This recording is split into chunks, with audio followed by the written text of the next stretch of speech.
Mahalo to our 2024 general elections title sponsors, West Maui Taxpayers Association and Mahi Pono. This hour is generously brought to you by Hawaiian Telecom.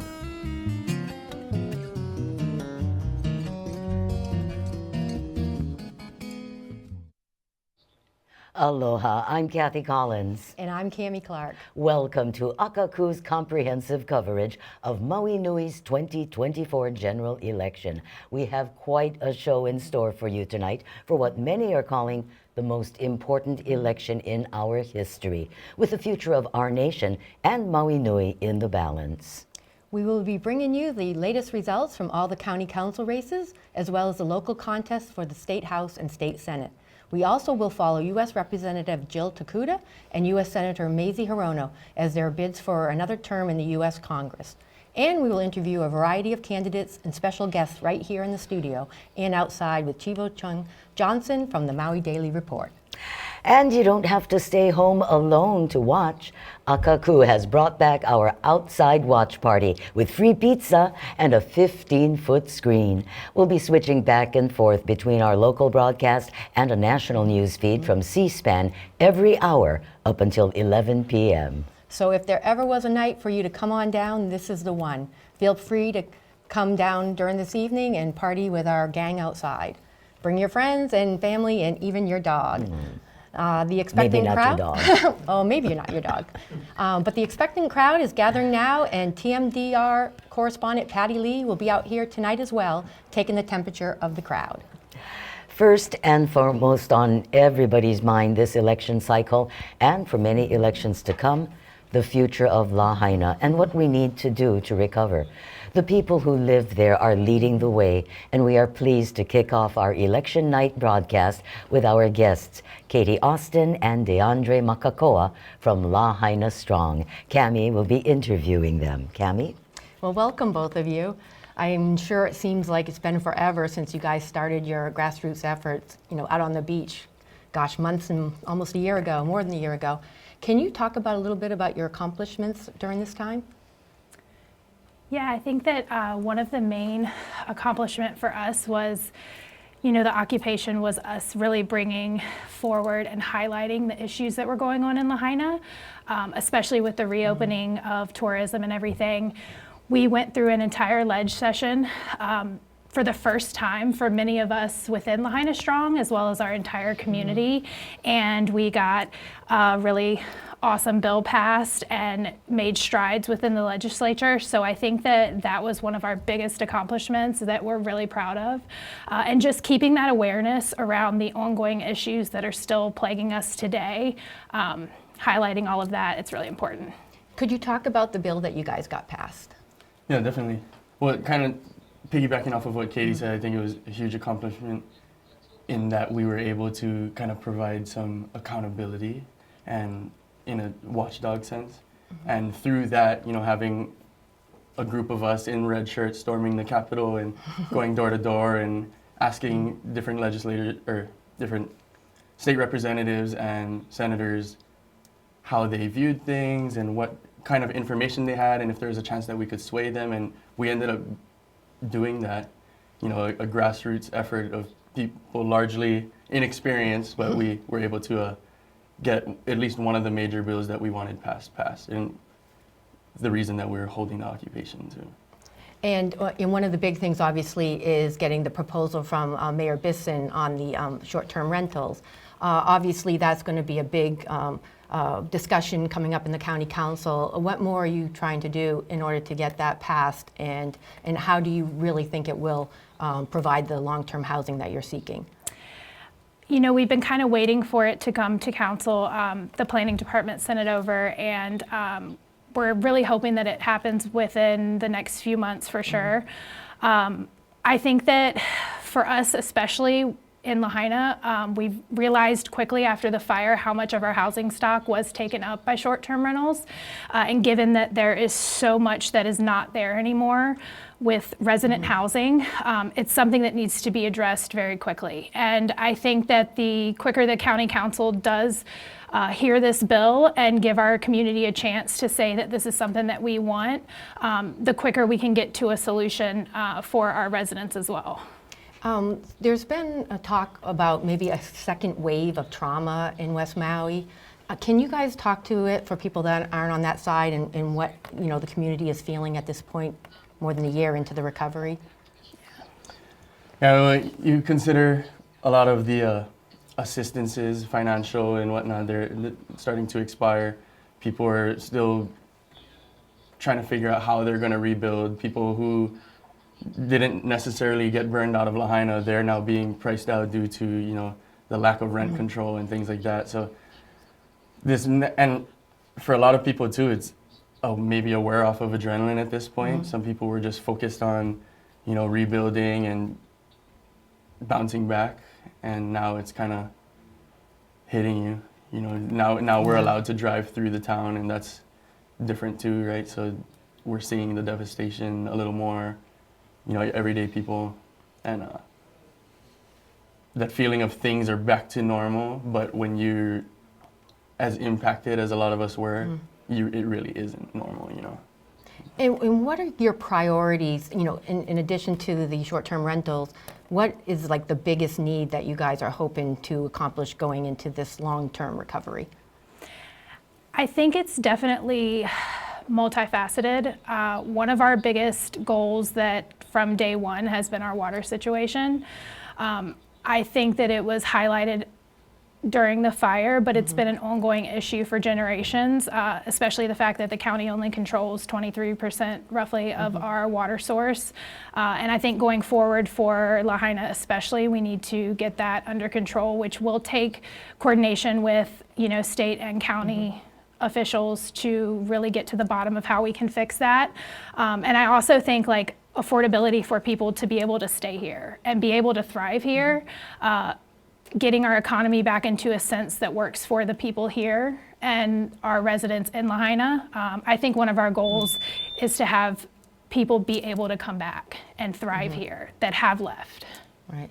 And in terms of the long-term recovery plan, how much impact do you guys want to have on the historical and cultural aspects, of downtown Lahaina and how it can maybe come back to the way it's been, century ago? Well, historically and culturally, Hawaiians managed our places very well. There was a thriving ecosystem, harmony and balance between people and nature, and that's what we want to see come back for all reasons, but for the main reason of just that synergy of Aina and people. Had there been a lush agro-food forest or running streams and waterways, then the chances for a fire wouldn't have been possible. So this over-extraction of resources is an issue, and to go back to that historical and cultural way of doing things just means we're not over-extracting our natural resources, and we're damn near depleting our water resources on Maui, to the point where if we don't come up with a solution, then everybody has to leave, not just people who can't afford it. Right. And in that plan, was there anything that you think should be prioritized, or was there something that you don't think should be in the plan? I think the plan is extremely extensive and really great in a lot of aspirations. And I think that for Lahaina Strong, as well as our community, it's important for us to keep a close eye on all of that. Especially for our residents, right after the fire, it was Let Lahaina Lead. So we're really hoping that we can keep an eye on all of that and hold some of those to, a priority. I think one priority is wildfire mitigation. We really haven't seen any of that yet, so that is high on the priority list it was in the plan as well, and it's something that I think we need to really look into. And if you were, last question, going to talk to the people that are in the rest of the island, what would you want them to know about, what is the most important thing now for the community? Just get engaged, stay involved. If this message is for everybody else outside of Lahaina, then a disaster like this could easily happen to your hometown as well, and you'd much rather be involved in making sure that, you know, the laws and the bills being passed and the decisions being made, you know, you have a part in it and your voice is heard, and these things aren't happening behind closed doors without any accountability or transparency. So I would just say, get involved. Yeah, don't wait to get involved. I mean, we're really proud of our community that has come out post-fire that was never involved in stuff like this, myself included, DeAndre, and it's really empowering for us to really understand how these processes work. And the more people that understand how our county and state processes work and that get involved, the more chance we have for seeing a future for ourselves and our keiki. Well, thank you for all that you've done for Lahaina and the whole community and island, and best wishes moving forward. Yeah. Thank you. Mahalo. It truly is inspiring as well as empowering. It is wonderful. Thank you for that great interview, Cammy. I noticed when I took a step outside at the watch party, I wanted to see what was going on out there. They've got Lahaina Strong bumper stickers and so forth. So if you come on down and join us at the watch party, you can also help support Lahaina Strong as well. And speaking of the watch party and what's going on outside, Chivo Ching-Johnson is there with our state senator from the West Side, Angus McKelvey. Chivo. Reach out. You guys were great. Okay. Yes, and good evening. Thank you for joining us. My good pleasure to have Angus McKelvey here with us. And we're going to pause for just a second to turn down that speaker. There we go. Echo. Much better. So Angus, you're projected to win. This would be, I guess, your 8th term.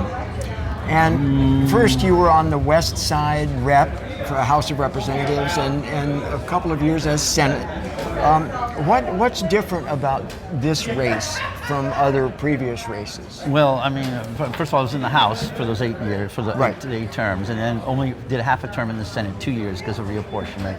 So this would be for a full term as Right. your state senator. And I think what's different around right now, and I share a lot of the frustrations, but we shouldn't be so crazy to lose our head, as I say, but the fact is people are very frustrated with government right now across the board. But I think it really keys down to what all of us here are seeing is this, the rubber's hitting the road.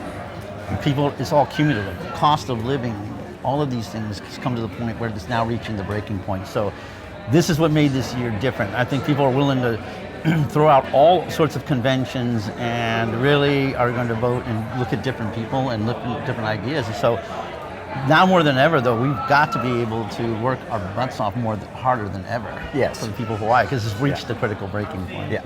What happened in Lahaina? How has that changed the game on Oahu at the Senate and House level? And how has it changed you personally? Well, it changed me personally because I saw my whole community ripped away from me Right. and heard people die. So I mean, you don't, when you're scarred like that, you don't ever lose that. That's absolutely life. true. But I can tell you this: the big thing, what concerned me the most was the huge, especially with all the, I'll say, waste that was going on with the money, and all sorts of things that were going on. That our colleagues would see this huge financial hole that was developing because of Lahaina. We also needed to have funds available to rebuild. And so I think what happens last year is the legislature was under a lot of pressure, and my concern is, of course, if we don't get things going, if we don't put money to work immediately in helping families and getting going, it's going to affect the overall state budget. And now you have people in Oahu and other places turning on Lahaina and Maui because of the huge costs. And quite frankly, a lot of what was hopefully going to be able to help us through was going to be due to the federal government. And I don't know if that is going to happen anymore. Yeah.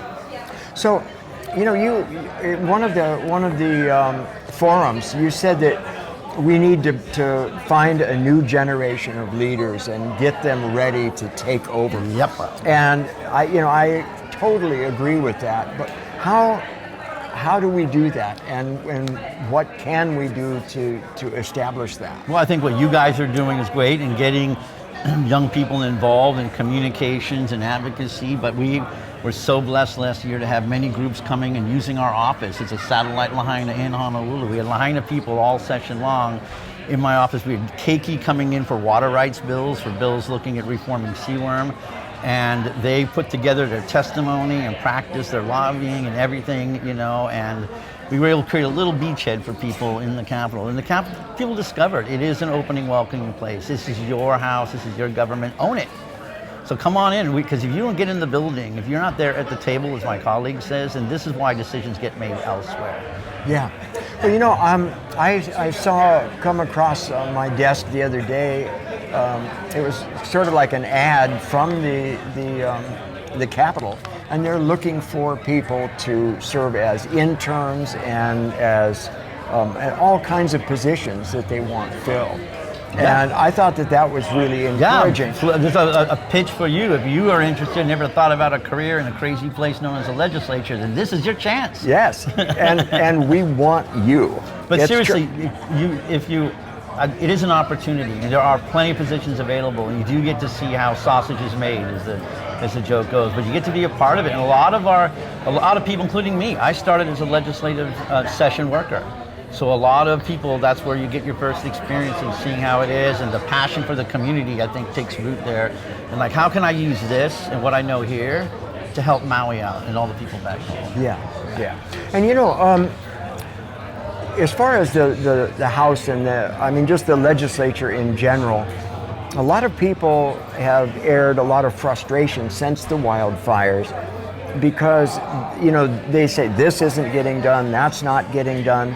But people need to also realize that you are a body of lawmakers and you're not necessarily magicians. And, some things, are great ideas, but it takes time to establish them. They have to work into a bill, and then the bill has to go in for the funding. So there's a lot involved in it. And the more people know, the better off we would all be.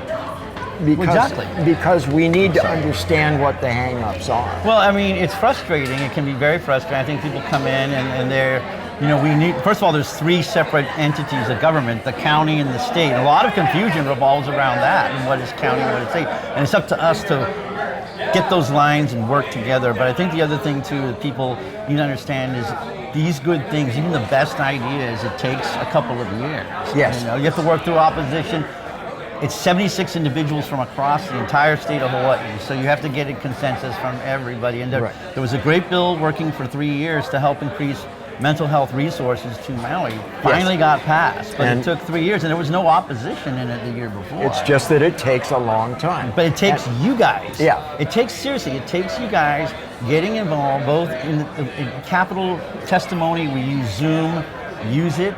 Please, because I've seen good bills pass for Maui because of Maui people being there via Zoom, and I've seen bad bills die. Yeah, absolutely.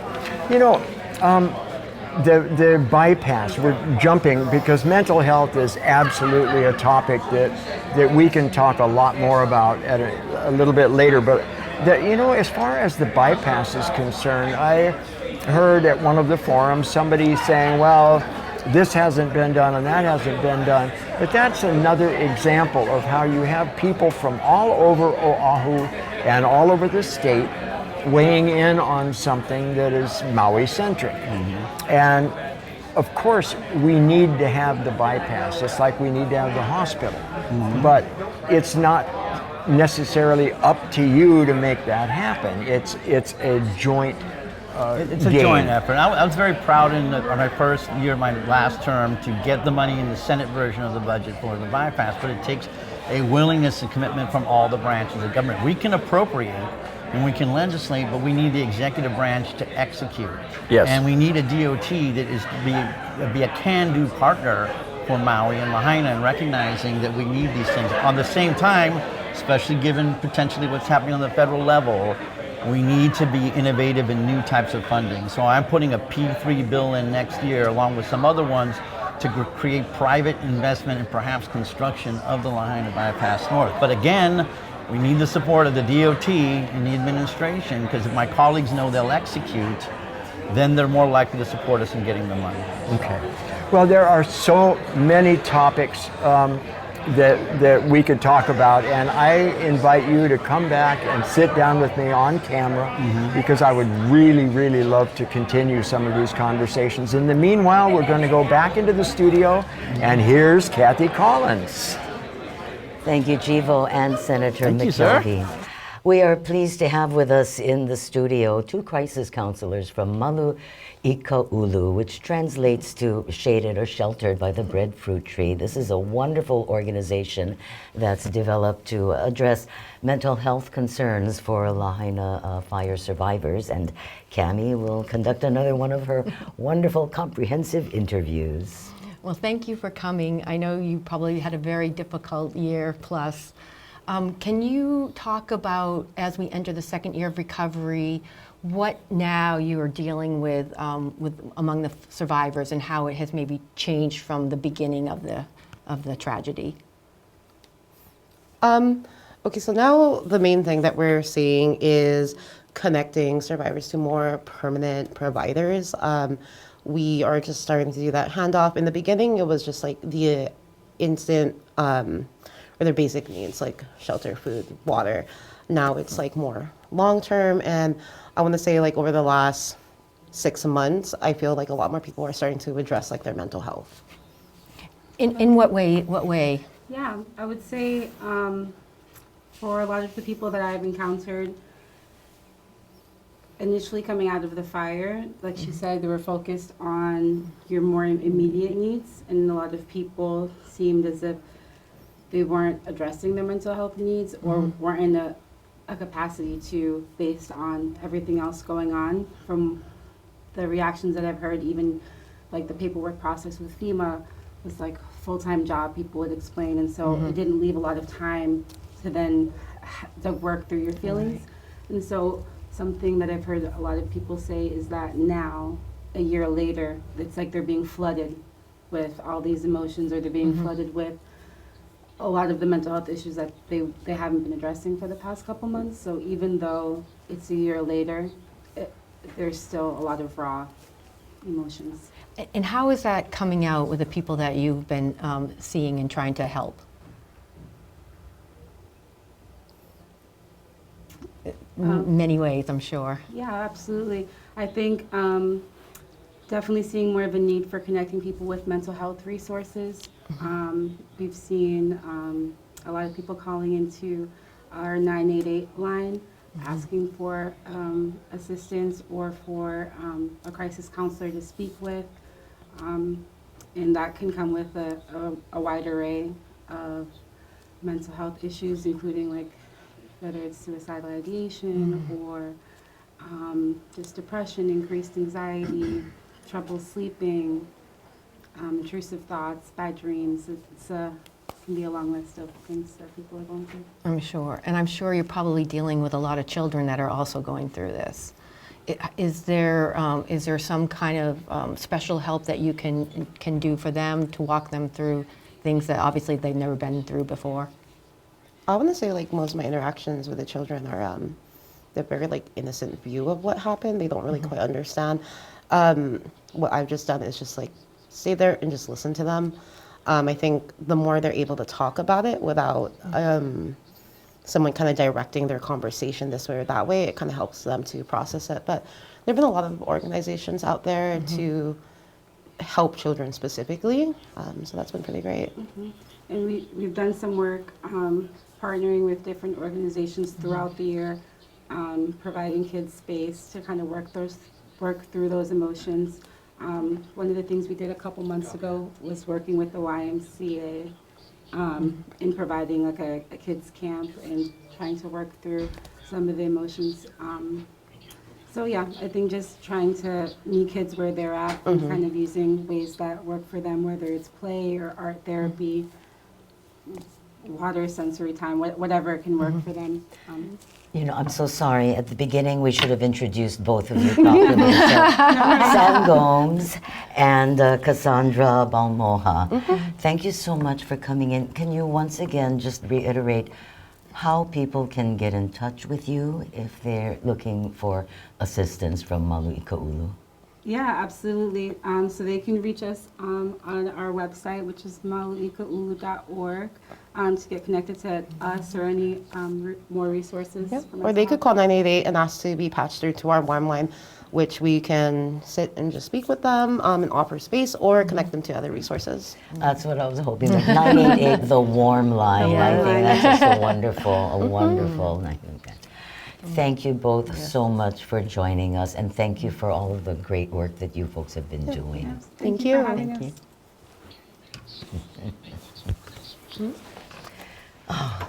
That's the wonderful thing about this.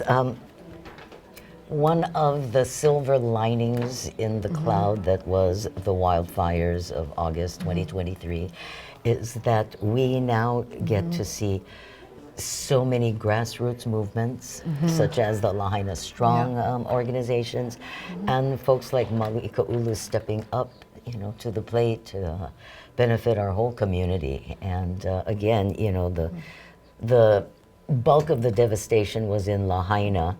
Kula certainly suffered, but our entire community, all of Maui Nui, has been affected and will continue to feel the effects. And so we very much appreciate their being here.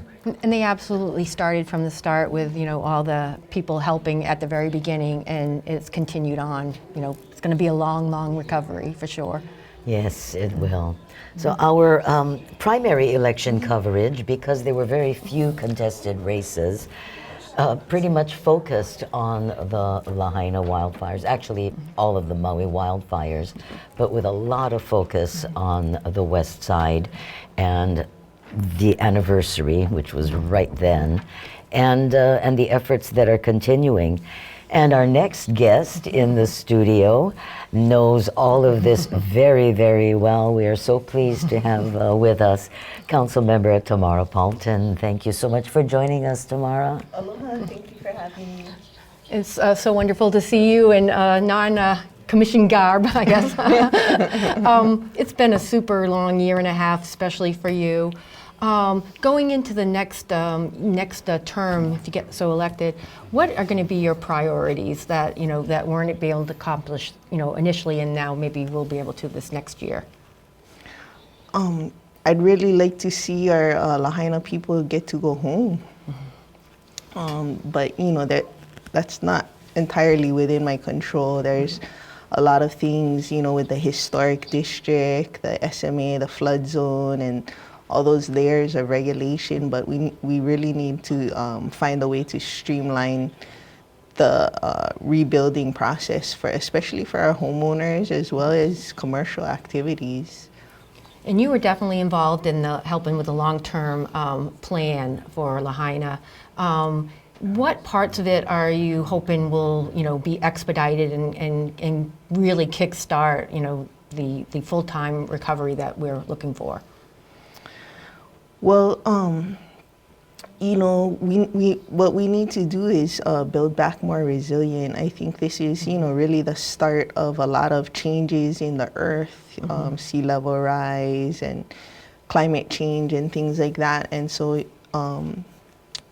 they say resilience is not that you won't take another hit, but you'll be ready for it. I don't necessarily appreciate taking another hit, but I understand that you don't get to choose, and so really about plans for rebuilding in ways that we're more resilient.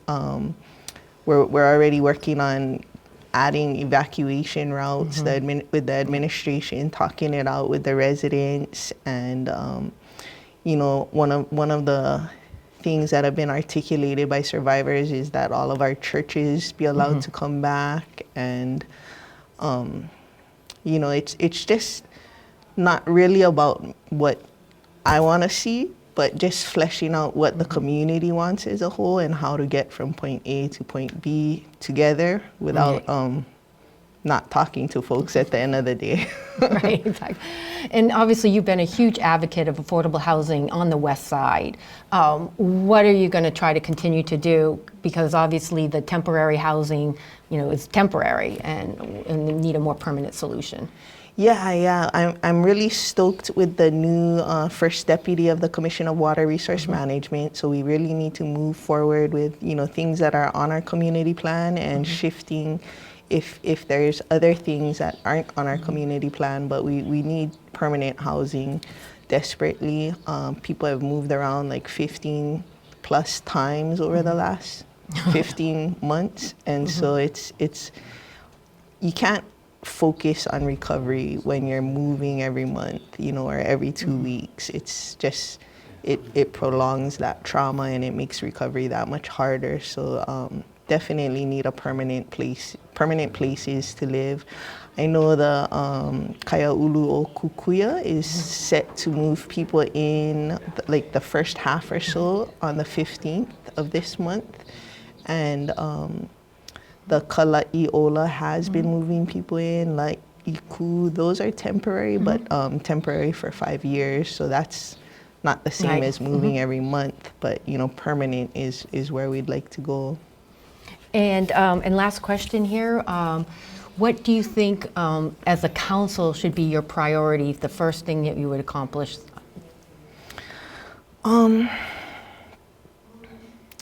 I have some legislation in the works, some changes for next term on the charter of just, cleaning things up. And I'm kind of drawing a blank a little bit, but it's election night. You're good. Yeah. I haven't really thought it through. I mean, I have a whole list for my aides to like start getting ready.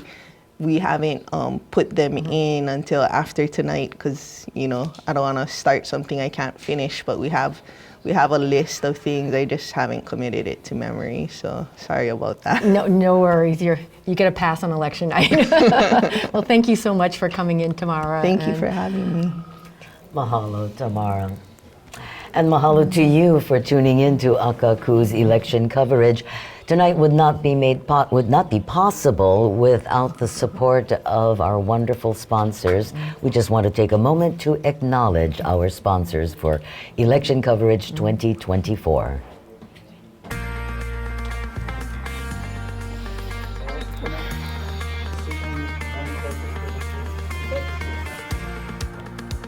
Hi, Alice.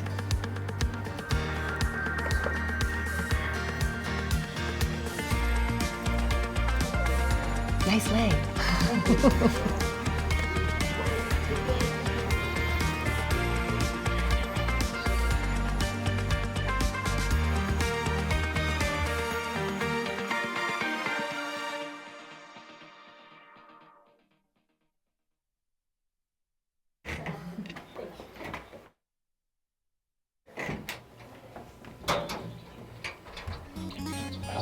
Mahalo to our 2024 general elections title sponsors, West Maui Taxpayers Association and Mahi Pono. This hour is generously brought to you by Hawaiian Telcom.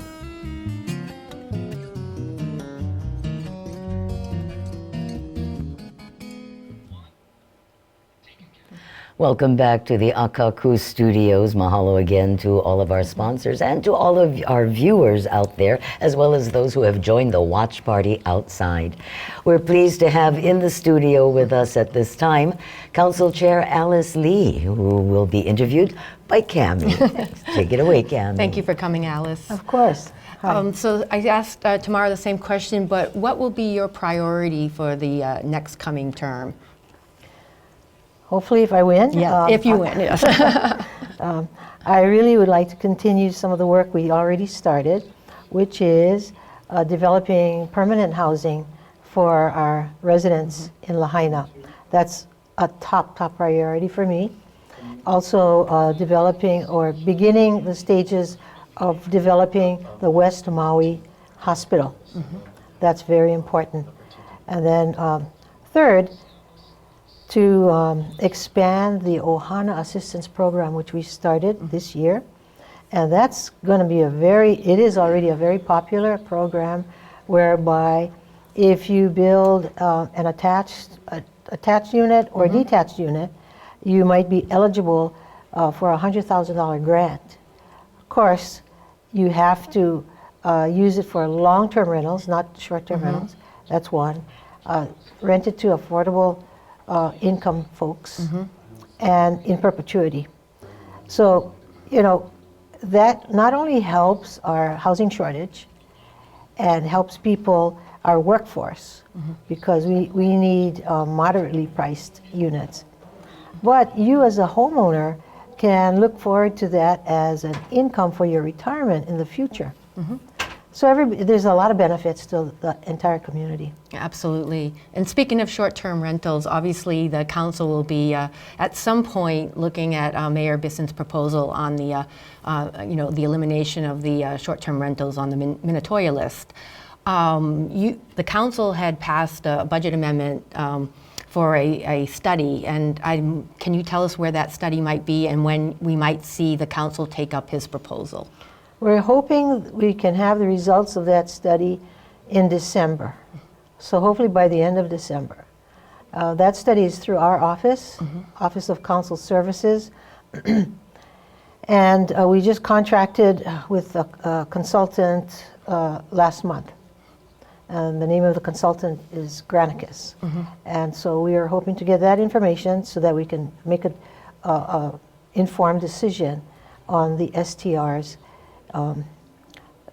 The mayor's proposal might be somewhat modified because there are some of us who believe that perhaps STRs that are in Wailea, for example, many people from Lahaina do not want to live in Wailea, and also really, the priority should be permanent housing. But then again, I don't see a problem with phasing out short-term rentals in a legal and logical way. And we'll find out more information after the study is completed. For sure. And he also has the UHERO report coming out also from them. And this is the last question, but obviously a lot of the attention has been on Lahaina and the west side. But for the rest of the island, what do you see as one of the top priorities, for helping, the other areas of the island that, are still existing and obviously have issues? We have issues all over the island, from affordable housing, to the homeless, to wages, livable wages, jobs. We have tons of problems. But for me, I feel the best way to tackle these problems is to ensure that we have a diversified revenue base. So if we're going to lose money on short-term rentals, let's make it up somewhere else. And that's one of the things I'm working on, is a comprehensive grants program, so that we can bring in hundreds of millions of dollars, for CIP and other uses for the county, because almost all of the problems will require funding. To solve these problems, we need funding. So that's, to me, our top priority, is to ensure that there's enough funding to address a lot of these problems. Thank you. Thank you so much for joining us, Alice, and good luck this evening. Oh, thank you very much. It's one of the things I love about covering local elections and the races and the campaigning. You notice that both Chair Lee and Councilmember Paltin, when Cammy asked them what their first priority would be, both of them kind of hedged as, well, if I win. And that's something that you see here in Hawaii, even as vividly as people might present their issues and their opinions, and as diverse as they may be, there's always that spirit of aloha and politeness, which you don't see a lot of on the mainland, and we will be checking in with national results in a little while. But right now, we are keeping Cammy busy tonight with interviews. Next up, we have Matt Jachowski in the studio with us. Thanks, Matt, for coming in. We had talked a little bit today, and I was shocked when I saw the single home median rose to 1.4 million on Maui. And you've been working on affordable housing and various things. Why do you think one of the solutions will be eliminating some of the short-term rentals? Yeah, that's a good question. So, like you said, the price of living here has, increased astronomically over the past several years. For this year, the median single-family home price is $1.3 million for sold homes, and for condos, it's over $900,000, and that's just like absurd. I know, locals who are in their 20s who just have no hope of being able to stay here unless they're living at their parents' home. So short-term rentals are, one of several solutions that are important to tackle. A lot of people talk about building our way out of this, and that's super important. We need to build, we need to make building easier and do all that. But the simple fact is, if you look at census data from 2010 to 2020, on Maui, on average, we've only been adding about 100 residential housing units per year to the island. With this short-term rental proposal from the mayor, we're looking at potentially converting up to 7,000 units. It would take us 70 years to build 7,000 units on Maui. And we're in a crisis right now. Local families are being forced to move away every day. So, shortcutting our path to adding more housing to the island by decades is a very big deal, and it's going to allow a lot of locals to stay here. We talk a lot about the economic impacts of people having to leave or stay here. What are some of the social impacts and the cultural impacts that you've been, dealing with? Yeah, so, I've thought about that a lot because a lot of the opposition to the short-term rental phase-out is economic, right? And you've seen some very narrow economic analyses that basically just look at, hey, tourists stay in these units and they spend this money, and if we do this, we lose all this money. And, they take no time to analyze the cost of our local families being forced to move away, right? What is, so one, is it equivalent to have a local Kama'aina family here or a California family that replaces them because they can afford to buy a $1.5 million home and our local family can't? I don't think it's equivalent, right? I think that there's a loss to our community when we lose our locals like that. Lots of our families are trying really hard to stay here. And in order to stay here, they're putting up with housing that is not dignified. Something that a lot of people don't know is Hawaii actually has the most crowded housing in the country, right? So you can look at how large our houses are, how many rooms they have, and how many people live in them. Hawaii has the most crowded housing in the country, and that's a function of the costs and people trying really hard to stay here, but that's not dignified. And it's really hard to measure that economic cost, right? Is it a good idea for us to be putting 8 people in a 2-bedroom home? I would argue that it's not, and that's not being captured by the economic analyses right now. Especially not if you have kids fighting, right? Right, yeah. Well, thank you so much for coming, and definitely it's an issue that has been struggling on Maui for a long time. Yeah, thank you. Thank you, Matt. Matt joined us for the primary election as well, and each time he comes in, I'm just so impressed with his knowledge and his passion for what he does. You don't think of data analysis as being a passionate subject, but he makes it so. Thank you for joining us, Matt. We are going to conduct another interview, but not in studio and not outside. We have, hopefully, this will work. We tested it earlier via Zoom. We have Councilmember Nohelani Hodgins.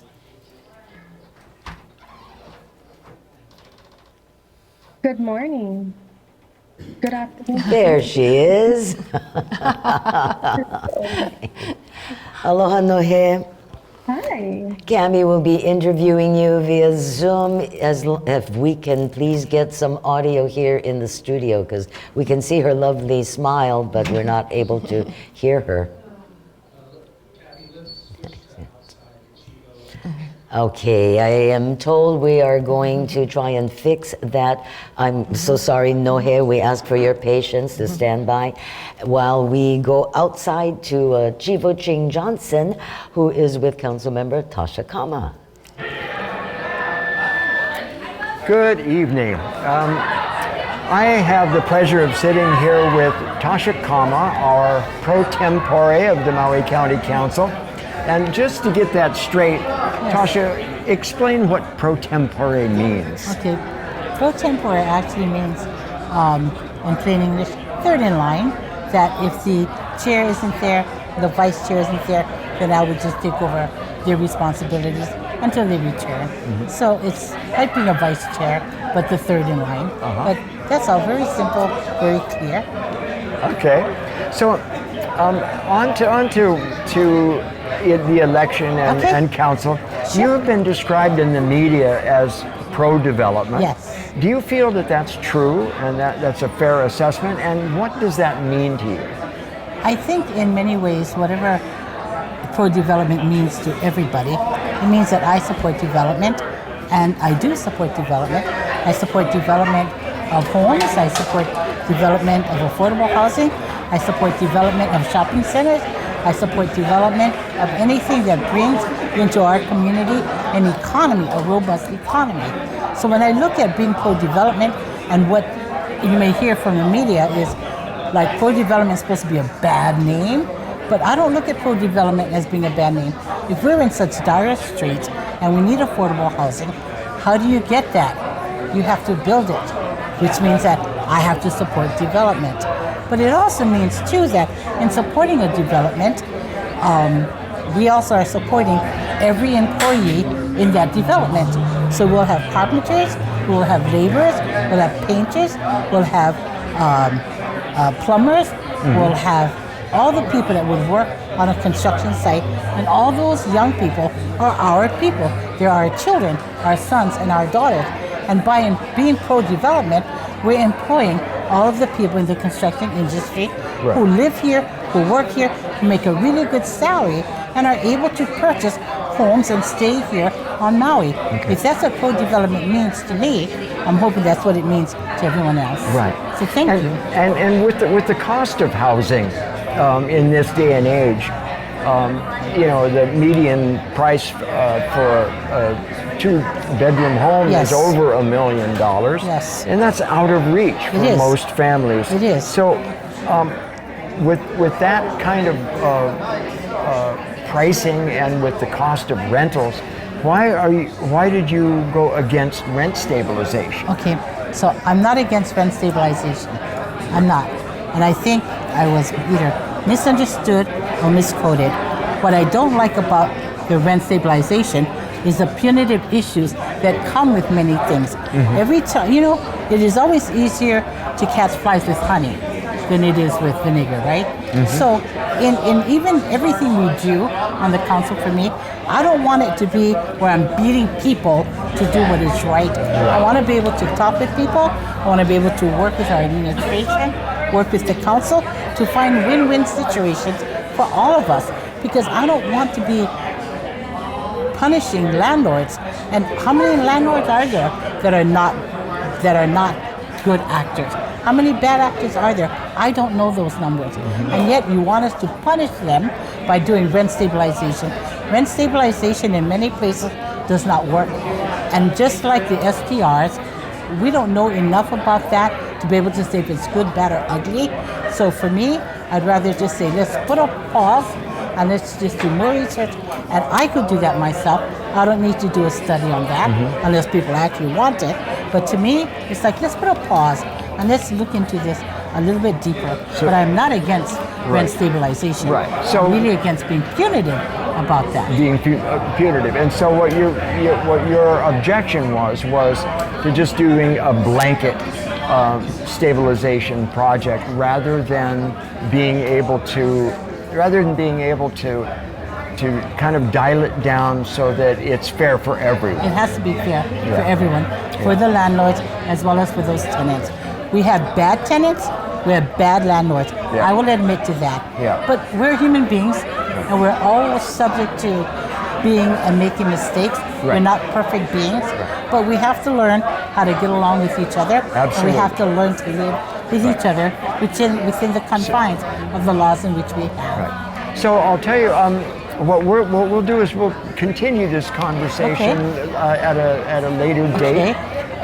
For right now, we're going to have to throw it back. We've got so many people to speak with tonight. But I thank you for joining us so much, Tasha. Thank you very much, Chivo. I appreciate you folks. I appreciate Akaku. Thank you. And back to you in the studio. Thank you, Chivo and Councilmember Kama. At this time, we are going to show you, I believe we might have run this before. I hope it's the same video because this is just amazing. Talk about chicken skin. Matty Schweitzer has provided us a video, aerial footage of Lahaina, both before and after August 2023.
Just a reflection of the natural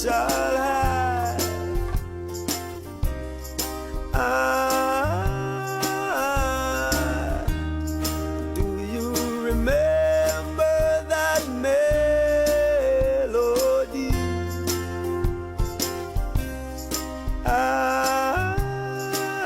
Oh yeah. Do you remember that song so free? Yeah. I wanna go home.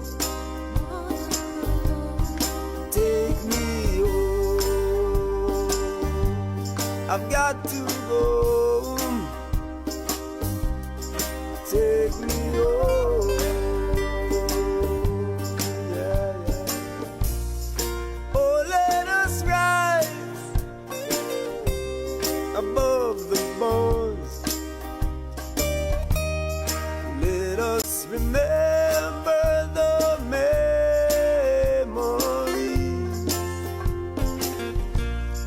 No more afraid, no more alone. Let our spirits fly so free. My arms, a little child wrapped tight in prayer, safe from harm, oh yeah, ever guided by Jaja fire. Oh, I wanna go home. Take me home. I've I've got to go. Take me home. I wanna go. Oh, so take me home, Lord, take me home, na na na. You take me home now, take me home, yeah, yeah, yeah. You take me home now, take me home, na na, yeah, yeah. Dig a bit, oh.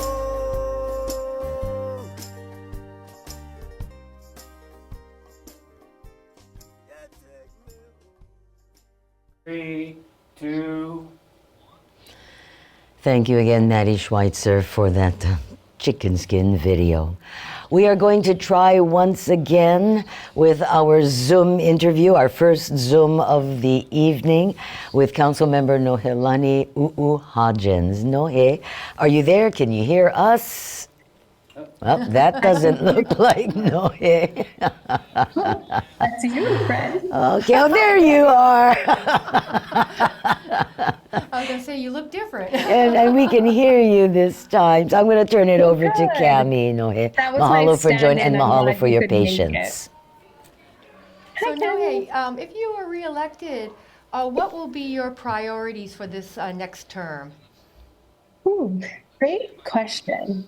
If I'm reelected, I think Kathy Collins said that earlier today. That's a good way to start all the answers. If I'm reelected, which, I hope we can figure out how to ensure Lahaina families come home and stay home, and the rest of Maui County, how we can come home and or stay home.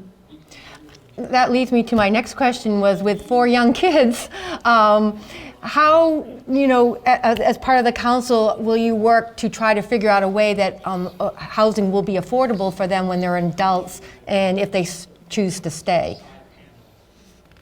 That's like the $1 million question, isn't it? Well, I guess $1.4 question. Yes.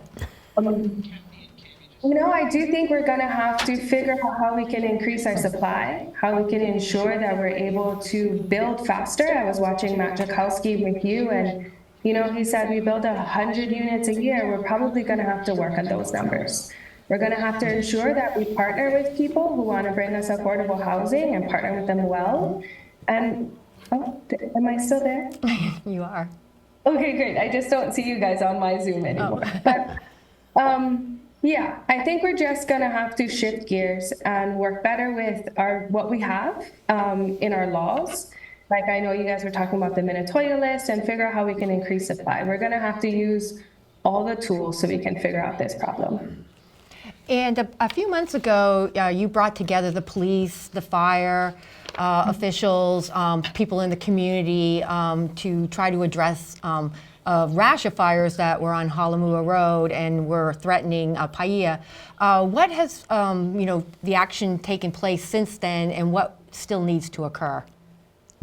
Thank you for that question. Well, we're still ordering the gates. We're going through all the permit process with that, so we can ensure that Halamua Road maintains a safe atmosphere over there.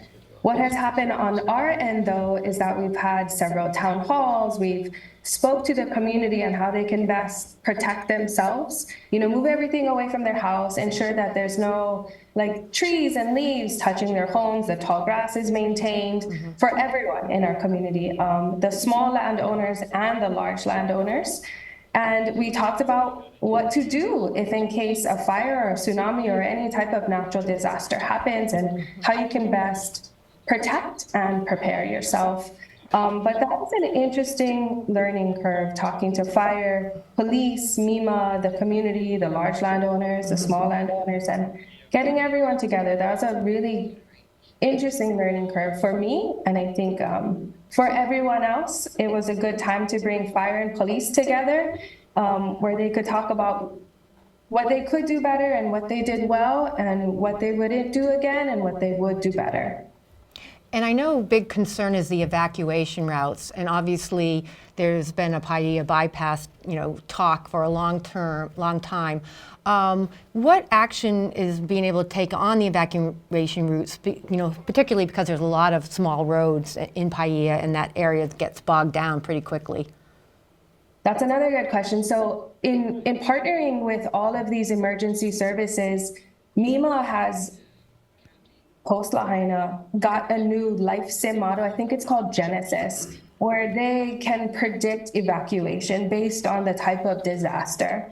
So we talk to the community and we let them know, if the fire, let's say, comes from Holomua, here's what roads we were closed, best bet, and here's where you go. If you live here, please go here, and if you live here, please go there. And also, we talked about the timeliness of evacuations. This LifeSim Genesis, their model, allows them to predict people's even personalities. They can adjust for people who don't want to leave and who want to leave too early. And we were able to bring the community together to let them know, here's how evacuations work, here's where you might most likely go, and here's what police will do, and here's what fire will do in the unlikely, hopefully, event of an evacuation. But all of the one-way, single, skinny roads were definitely a cause for concern. We saw what that looks like, which is why timeliness in evacuation really matters.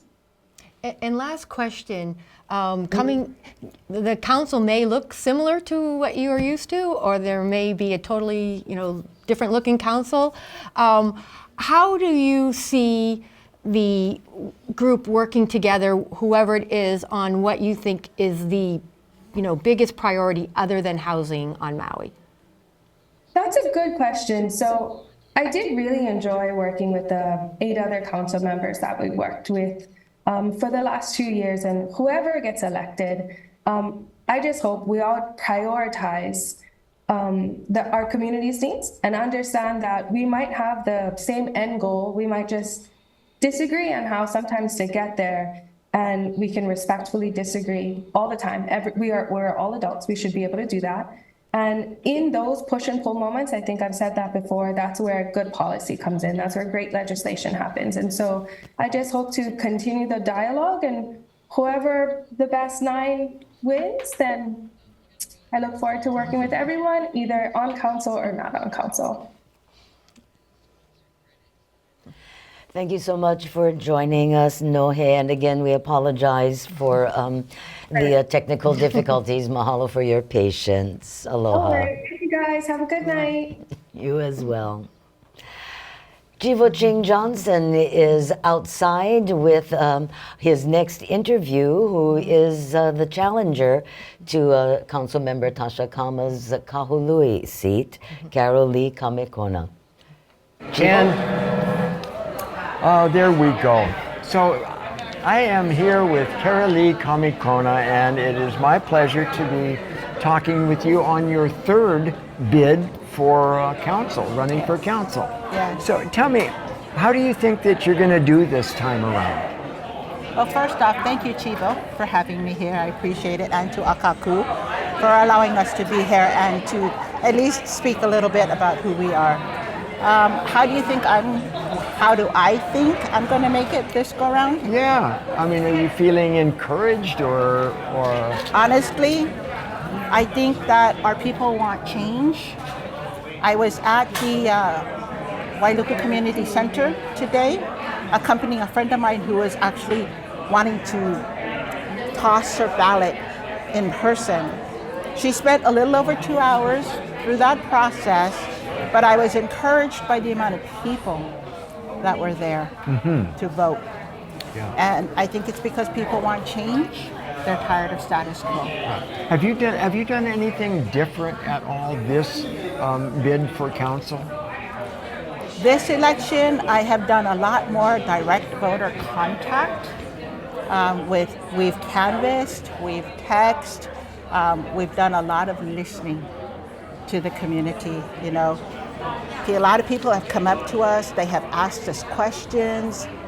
They have said, "What would you do if?" And that's all they needed. Yes. They needed somebody to listen. Right. And I was willing to do that. Yeah. Well, you have always been a good listener in the times that we've been together in forums and in different political type situations. You have been very willing to listen and hold back until it's time to speak. Yes. So I wanted to ask you, how do you think your views differ from your opponent? First and foremost, our people come first. Yeah. Our residents matter. That's who we are running for, because that's who we represent, is our people. So if their voices aren't being heard, if they're not being listened to, then why are we here? Yeah, why are we here? So, recently there was some discussion at council about rent stabilization, because our rents are through the roof, and part of that is because of FEMA trying to help, and they paid pretty much whatever they needed to, or whatever people said their rent was. But how do you feel about rent stabilization? I have always been an advocate for rent stabilization. When FEMA came in because of the wildfires, our rents went astronomically through the roof. It was hard enough pre-fires for our people to be able to afford a rent. And I'm talking about a husband and a wife, or two people income, both working 2 jobs. That's 4 sources of income in one household, and still not be able to pay rent, and barely have enough money to even just take the kids out to Fun Factory for a night, or even go out to dinner for a night, just once a month. They couldn't do that because we don't have the livable wages here that allow our people to not only survive, but to thrive, to really thrive. So FEMA hurt us seriously. And I understand the intent of why they did what they did, but they didn't understand the repercussions of our people here and what we were going through. Prior to the governor's proclamation, when he added saying that you cannot evict unless the lease is coming up for expiration, or you have a family member that is moving in. When he added that part to the proclamation, it helped a little. However, and I will tell you this much, okay, Chivo? I was a product indirectly of that.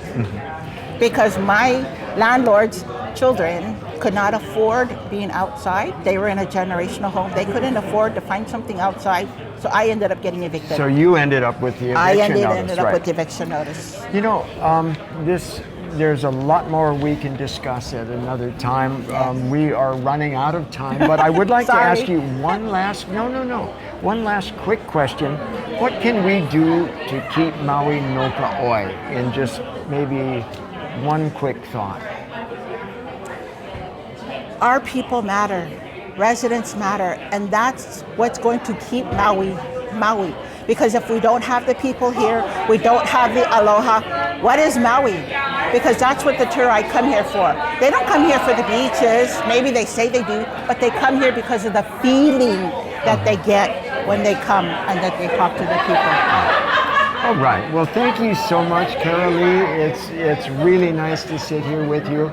And we are now going to go back into the studio and say hi to Kathy Collins and our sponsors. Mahalo. Aloha. Thank you very much, Chivo. And thank you. We do want to acknowledge our wonderful sponsors who have helped to make tonight's coverage possible.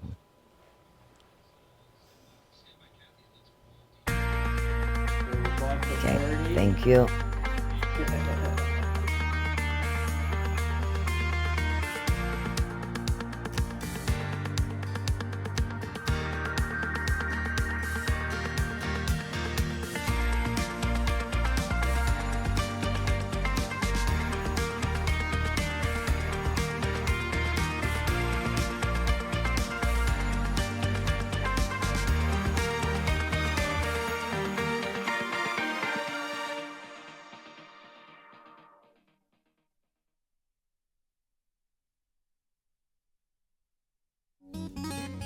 Mahalo to our 2024 general elections title sponsors, Mahi Pono and West Maui Taxpayers Association. This hour is generously brought to you by Hawaiian Electric.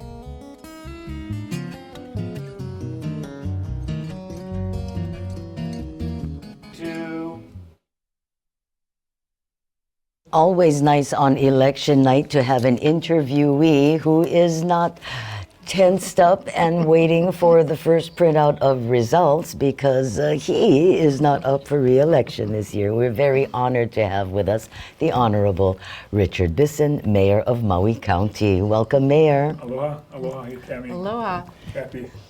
I was going to ask you about the results, but we haven't seen any yet. So what are you anticipating out of the council races?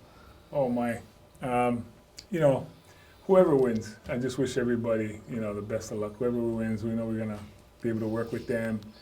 We've been real successful with the council so far, so we're looking forward to more of the same. Again, regardless of whoever gets in, we're gonna do our best to reach out and work closely with them. And the draft of the long-term recovery plan has come out. What are your, you know, short-term priorities in that long-term plan? Yeah, of course. You know, it's designed with short-term, mid-term, long-term programs, projects. A lot of what we do is going to be dictated by the funding, and that's why you put forth a program or a project so that you can see where the funding can come from. But I think our main focus we want to be on, of course, rebuilding Lahaina town is through our infrastructure. You know, replacing and improving our infrastructure, which includes one of the things we want to do is increase our R1 water supply and storage, because that can offset our potable water. So the more R1 water we can use, the more potable water we can save. And so that's going to be a big focus, I know. I was really proud of our team, the planning department and our recovery team that went out into the community and got all this feedback from our community. Really proud of the cultural resources group that are working on something that's important to many people as well, which is, of course, moku'ula, mokuhinia. So there are lots of projects that will, I'm not sure we can put them all in short, mid, and long-term categories because some of them cross over all of those. But I think what's going to happen is once we can focus on the funding sources, whether they come from the federal government, from private money, from the state, that's going to start to dictate some of what we do. But again, our focus, of course, rebuilding Lahaina. I think at one point you had said we'll see if FEMA really is our friend in the long-term funding. Right. How is that going, and are there specific projects that you think can get federal dollars? You know, when you say FEMA, it really hits people differently because some people have had more success with them than others. And as a matter of fact, this was a topic of discussion last night with my advisory team, who I meet with every Mondays, or we schedule every Mondays. I am not able to make every of those one of those meetings, but that was a big topic. You know, I know that FEMA are working on having a permanent presence on Maui. They hired someone to run their office here. They're looking to hire many positions. And so I think FEMA will have a long-term presence on the island. And I think that commitment shows that they know it's going to be a long haul. And so I hope that they will deliver on what they said they were going to do. You know, they are an emergency response agency. We're going to eventually want to transition over to HUD when we get our long-range community development block grant disaster relief funds, which is what we're working on. It's stuck in Congress right now. But that's going to help us to rebuild and help us with our rebuilding structures, buildings, et cetera. So that's something we're excited to look forward to, and we were hoping we'd get it by now. But regardless of who wins this election tonight in Washington, D.C., we're going to be hoping that there'll be some movement in December for those funds. But again, I know your question was about FEMA, but you know, when people think of FEMA, they think of the whole national, you know, federal government, right? The national scene.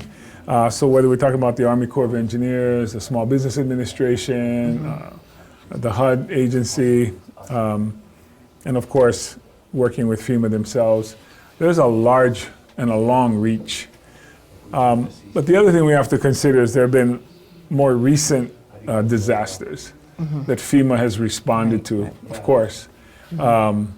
Whether it was Helene or Hurricane Milton, those, I think for them, what they have messaged to us, the Corps and FEMA, is that does not reduce their presence and commitment on Maui. Right. So it hasn't taken away from us. And you know, like you said, and maybe paraphrasing me, we'll see. We'll see how that works. Right. But so far, they have been, like I said, partners responsive.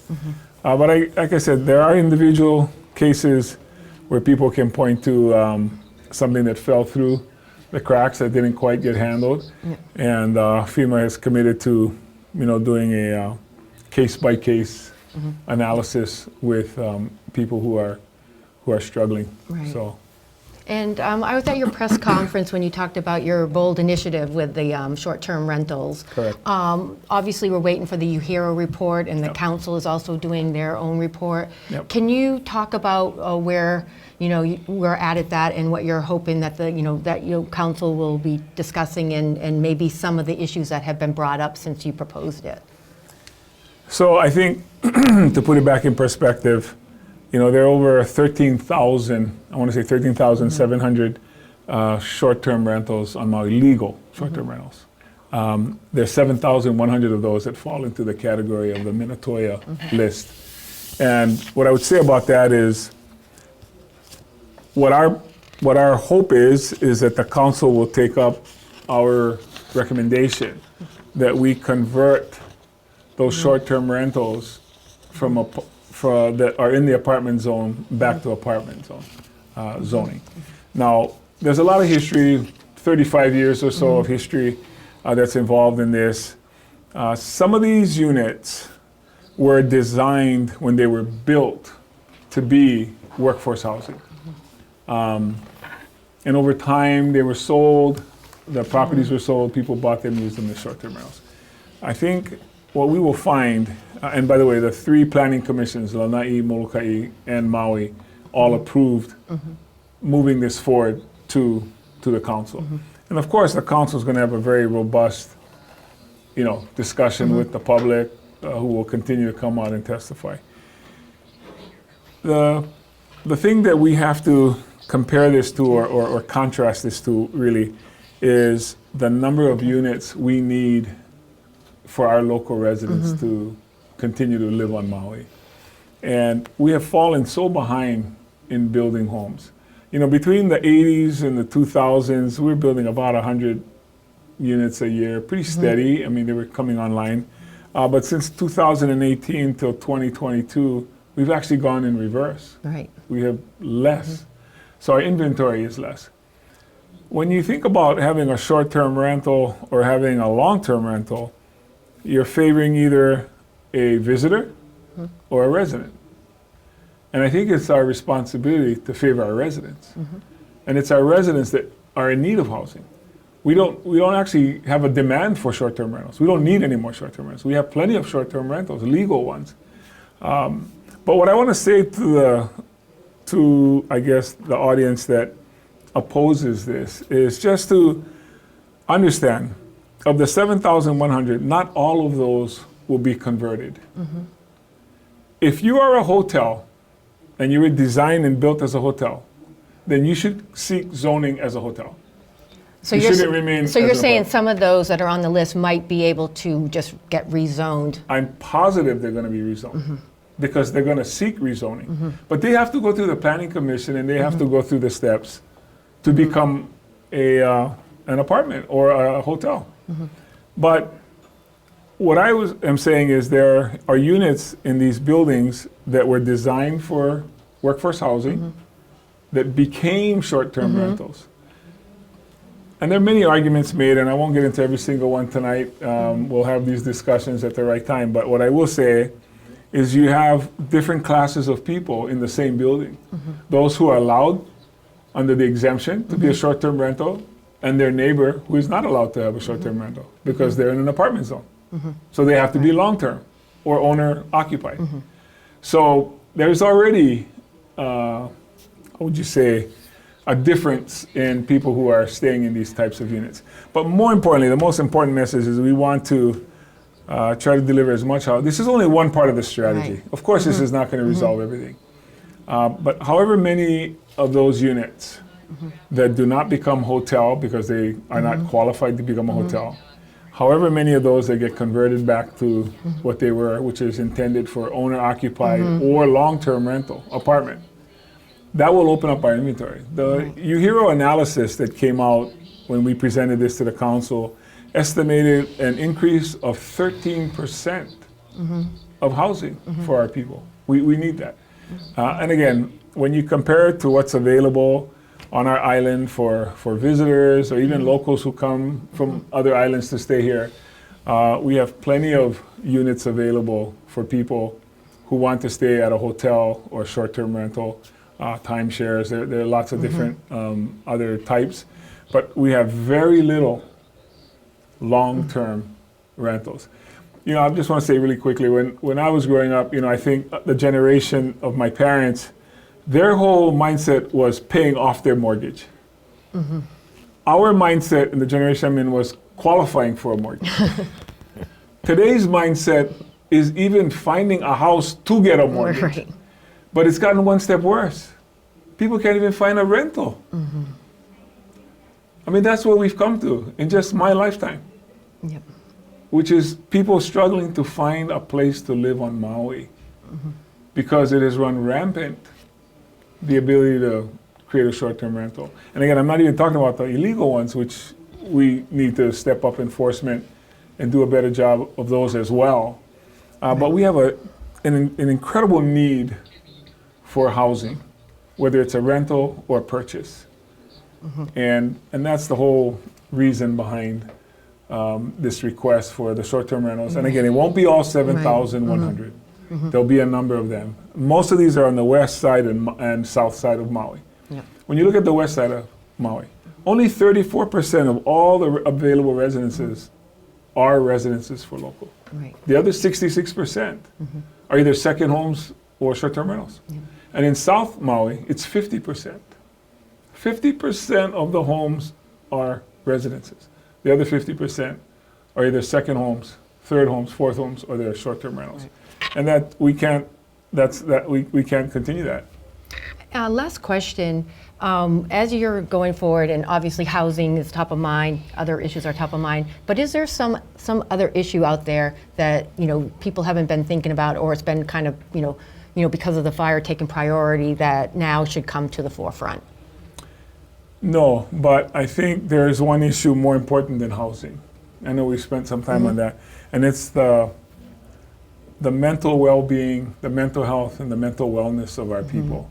Because I think the stress that this has brought on, the stress of paying for groceries and paying for rent and finding a place to rent, and just the daily life that people have to deal with, I think is top of mind. I think part of the elections, you know, brings that anxiety for people as well. Because what people care about is how they're going to make ends meet this week, this month. That's really what people worry about. And it's exacerbated in Lahaina. So, I mean, we put it in the category of housing, whether it's short-term, emergency housing, but what it really is how are you able to function today? How do you get through today? So again, the mental well-being, the mental wellness can sometimes be overlooked. And that should be our top priority. That really should be. And then when we talk about housing, we do need to talk about water and infrastructure so that we can build these homes. I'm very proud of our, our expedited permitting, the number of homes, over 200 permits already approved. About 100 homes being built if you count the 89 units that are being built in the apartment, as well as the 30 or so homes coming up online. I think that gives people hope, and they can see themselves in their neighbors' success. They can see themselves perhaps being the next person to have their homes rebuilt. And I think that will help with the mental wellness of our community as well. Certainly seeing building is a good sign. Yes, it is. Thank you so much for joining us, Mayor, and thank you for prioritizing mental health and mental wellness. It's something, as you say, that many people just kind of overlook and gloss over. We appreciate your spending so much time with us. Thank you very much. Thank you. Yeah. We had promised you C-SPAN coverage, and we will be presenting that. I just will let you know that right now, according to the AP, former President Trump has 247 electoral votes, Vice President Harris with 214. So this is going to be a nail biter for some time. And of course, we will let you know as soon as we get our local results in. Right now, we're going to go back outside. Chivo Ching-Johnson is with Councilmember Shane Sinenci, who also, like the mayor, doesn't really have to worry about about the election results tonight. Take it away, Chivo. Aloha and welcome back. We are outside here at our watch party, and I have Shane Sinenci with me right now. How you doing, Shane? Hey, aloha, Chivo. Aloha, everybody. Hey, thank you for making that long, beautiful journey in from Hana. And I've got a question for you real quick. What does it feel like being unopposed? Yeah, it's nice. We haven't had the added stressors, like all the other candidates, and I see on Facebook and on social media everyone's been working really hard. We support everyone. We've been trying to get in some of the community association forums, just so that we could support our candidates at the county council. So that has been just to keep part of the excitement. Well, you've done very well, and I'll tell you, I would want to ask first off the bat, what happened in Lahaina and up country, the wildfires? How did that affect Hana? Did you notice a direct correlation and an effect? Right, and during the August fires, all of our internet and our electricity and television was down as well. So we were one of the last places on the island that kind of found out. A lot of our families found out from families on the mainland and saw a lot of the, all of the destruction. And so we were one of the, but I think like everyone else, everybody came together. We've seen the support from East Maui, from all over, even the country. And so, we're so blessed to have so much support for our families up in Kula and in Lahaina. So our community definitely came together. Whatever they could send out with families. We do have families in Lahaina. We sent whatever we had in East Maui to help the families. I know that you definitely sent a lot of support. So, speaking of support and being a driving force in a number of issues that are facing the council in Maui County, you were a driving force behind the East Maui Water Authority that went to ballot and was voted in. And what is going on with that now, the East Maui Water Authority? Well, glad you asked, Chivo. In fact, tomorrow we will be confirming Gina Flammer for the new director for the East Maui Water Authority. It has been a long journey to get to this point. And finally, we can address our water issues, particularly around the island. And as you know, Chivo, in 2022, 64.4% of the electorate voted to create the East Maui Water Authority. They did see that, I think our Maui residents recognize that we need food security. We need to boost our agriculture and security on the island. And so having having East Maui water for agriculture was important. I think with climate change, with less rain and warmer temperatures, our community wants to see our water resources, our public trust, managed locally and managed by Maui County. Yeah. Are we going to see more water return to the streams? That's a good question. The Board of Land and Natural Resources has put the lease up again on their agenda for Friday.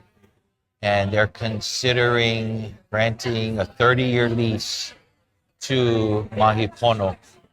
And in that lease, just by looking at it quickly, the lease has less water for Maui County. So it's very important that everyone show up and send your testimony to blnr.testimony@hawaii.gov in support. And the mayor has been a great advocate, and he's written to the Board of Land Natural Resources Chair and asked that she delay so that the county can apply for the leases and have the East Maui Water Authority Board do what they were created to do. Right.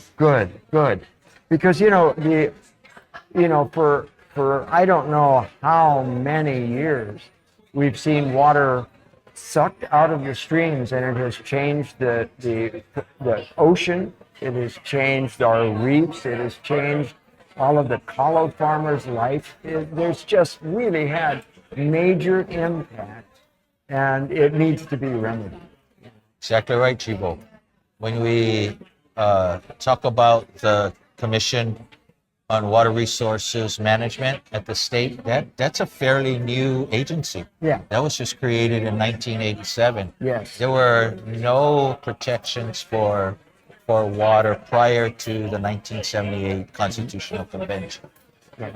Even the county Department of Water Supply, that is a fairly new agency that's been created. So when you go back before 1978, water was not considered a public trust. Yeah. In 1978 we created the public trust, and so water was never protected. Kalo farmers were often sued for their rights to stream water. Mm-hmm. And so we're hoping, again, it's still going to be, there's still a lot of work to go ahead and secure our freshwater streams for the next generations. Yeah. Well, I look forward to finding out more about this in the future. I look forward to the remedies, and I thank you for the work that you guys are all doing. We're going to now go back into the studio and back with Kathy and Cammy and Shane. Do whatever you can to keep Hana the most Hawaiian place. Mahalo, Chivo. Aloha. Aloha. Mahalo, Chivo, and Councilmember Sinenci. We're going to show you a couple of videos now. The first is, I'm told, a very touching montage related to the Lahaina wildfires. It's called Memory of Lost Souls. And then following that, we're going to lighten the mood a bit and look at elections on the silver screen, the elections in the movies.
of my administration.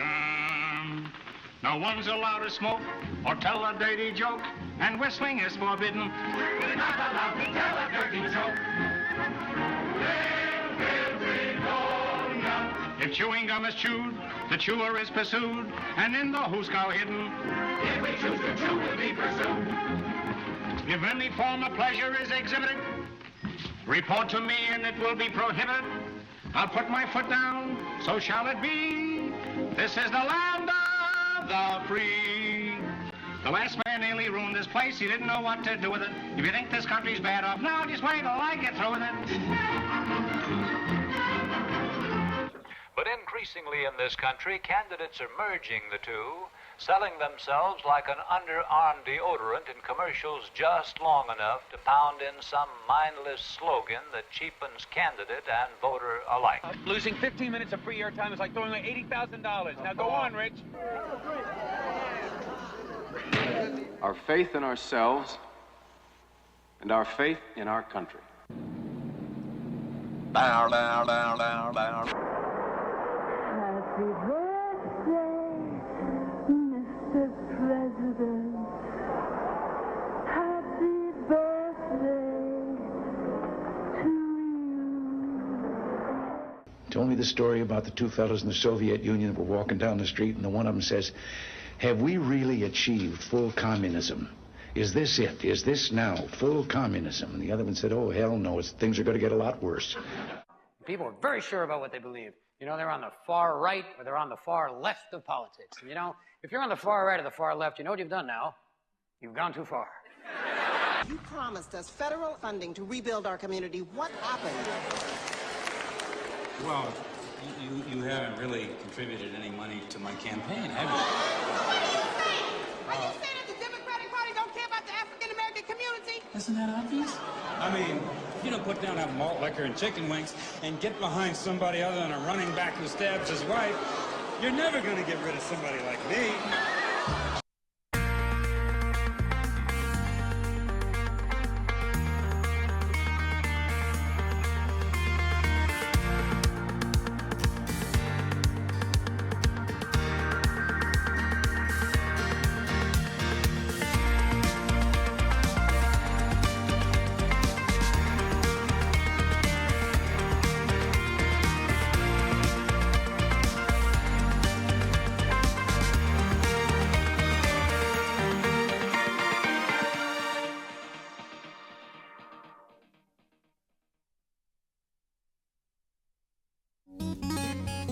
Mahalo to our 2024 general elections title sponsors, Mahi Pono and West Maui Taxpayers Association. This hour is generously brought to you by Hawaiian Electric.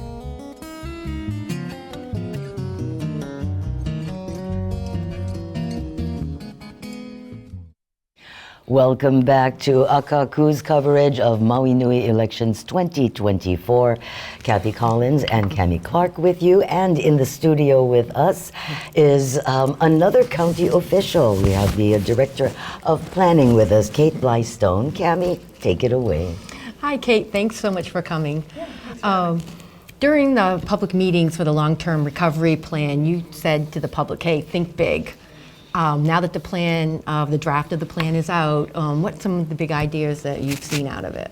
Yeah, great question, and a great place to start, because the planning department and the entire county has been working really hard on the long-term recovery plan for the last several months.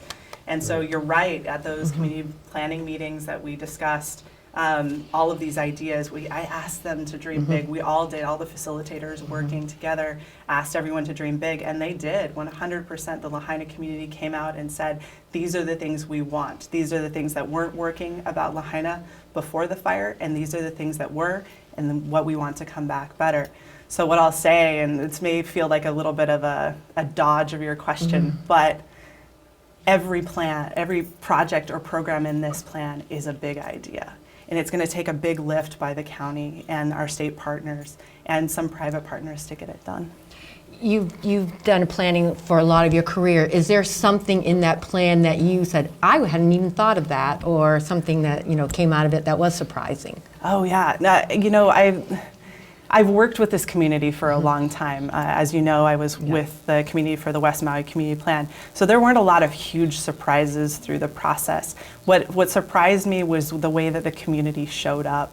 After all that they were facing, all of the work that they were going through, all of the trials and tribulations, not having housing, not having the things that they needed, and every day, fighting that fight, and then on Saturdays, coming and doing these workshops with us, that was a huge lift. And I had hoped that the community would show up in the way they did, and they did, and I'm so happy, and I'm so grateful to them. If I could thank them, I would. Yeah. Certainly the one I went to was super crowded. Yeah, I had to park way down the street. Yeah. Once the plan is finalized, what role would the planning department take in getting some of these projects implemented? Yeah, I'm so glad you asked that question, because there is a lot of misinformation out there or misunderstanding about this plan. Usually the planning department does plan, so it makes sense that the plan would have the planning department behind it.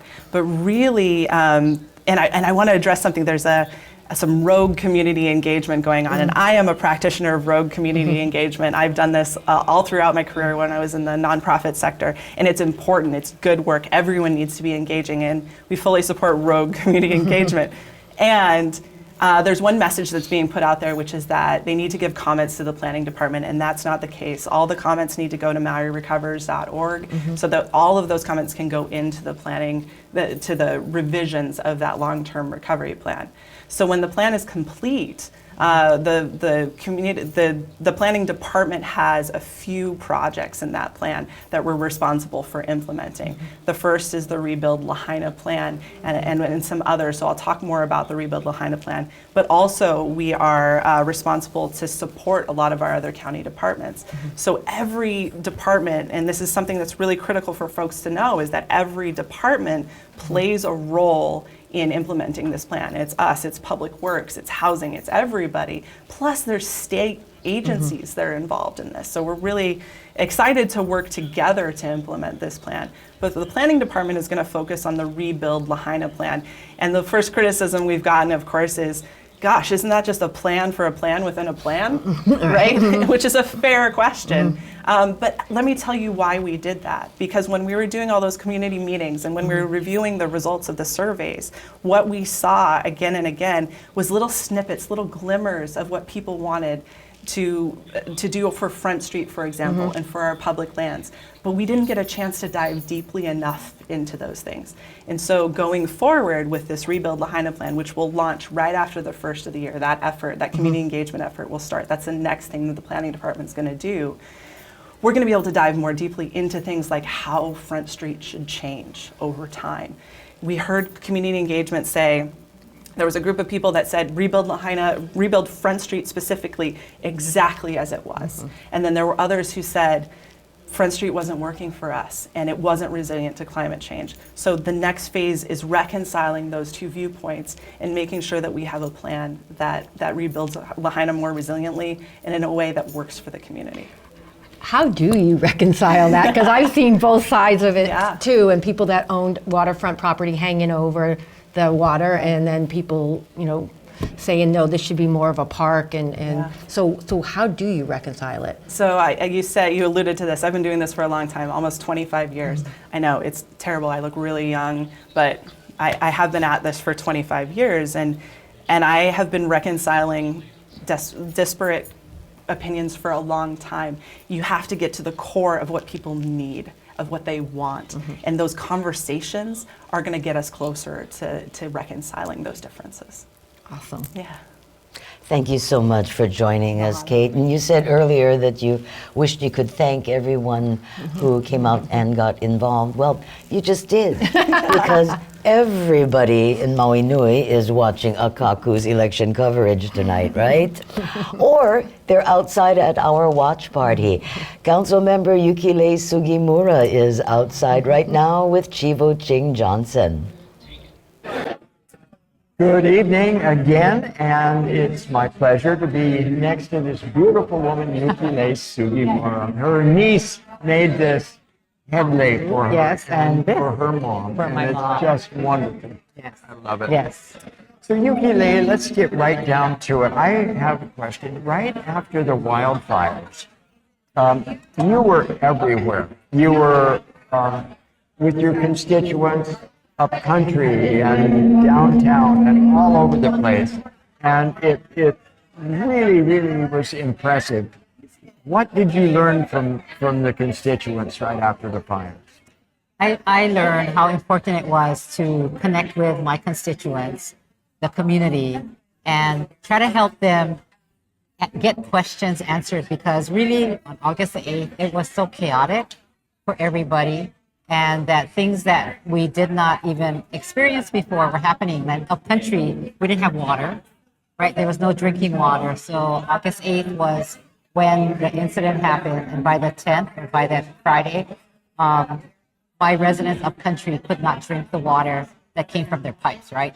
And so we were all directed by the mayor and the Department of Water Supply about the dangers. Yeah. And so we put up water buffaloes, and we put up a hub, and we did all the things so that our residents could have fresh water and food, really, during this very trying time. Yeah. And we didn't get our water back till, I remember, it was like October 31st. Yeah, So it was months quite a later. wait. Yeah. Yeah, and I was one of those also affected, and I was very grateful for the water buffaloes, and also to be able to help lift things, because every time I went, there would be several people that had problems lifting, and so I got to be able to help in a very small way.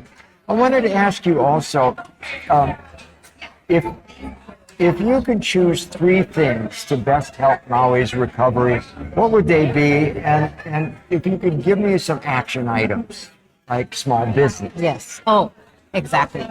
So, of course, we all had the primary concern of getting those people that were without homes into hotels or into shelters and hotels, and get them situated so they would be safe, right? So that was always our first priority, as well as building the temporary housing, which is going up now, and we'll soon be able to have people living there. One is above the Lahaina Civic Complex, as well as FEMA will be opening theirs shortly. Yes. Also, so that's coming, but they're temporary housing. Who has been waiting on the side patiently to me are the small businesses. Yes. And as you know, there are many small businesses that lost everything. Along with the residents who lost their homes, there's these small businesses that lost everything. And I was part of the DBED, Department of Economic and Business Tourism, the state committee Economic Recovery Commission that was put together with about 100 all different walks of life businesses and from Honolulu and Maui and everyone. And we got into 11 groups and to try to figure out what would be the rebuild or how can we help West Maui. And the most interesting one to me was the small business. So you're talking to me about a subject that I think is really important. And they came up with an idea of having like this big tent structure that's kind of close to the road so that people can come and shop. And I said, oh, what about the First Friday concept, right? Because, I'm very familiar with First Friday. And they said the problem with that is that then the merchants or the small businesses, they would set up and every day they would have to tear down. So they need some stability, right? Yeah. So that they're not doing that. And the person who I've been talking to a lot is Sneh Patel. He's with the Lahaina Town Action Committee and the small businesses there. So he's been their voice, even when the congressional group came. He was the voice for the small businesses. And if you listen to him, he expresses that they were ignored or they feel like it's time. And I feel for that. So what I would like to see is the county and the state shifting a little bit. Yes, let's get everybody into homes and safe, right? So the housing aspect and repopulating Lahaina, West Maui is really important.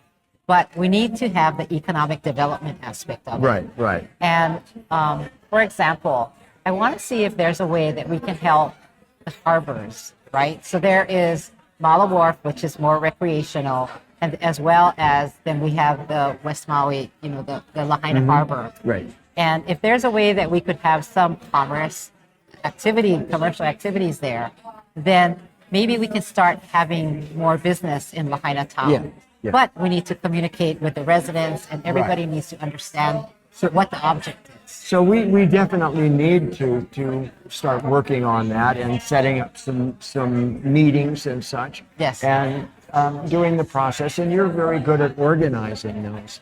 So I look forward to having that come down in the very near future. Yes. And I would like to thank you for all you do on the council. Oh, thank you, Chivo. You too. Very true. And we're now going to go back, speaking of the council in the county, we've got a number of very good directors. And we're going to go back to Kathy Collins and speak with one of them right now. Oh, good. Thank you, Chivo and Yuki Lane.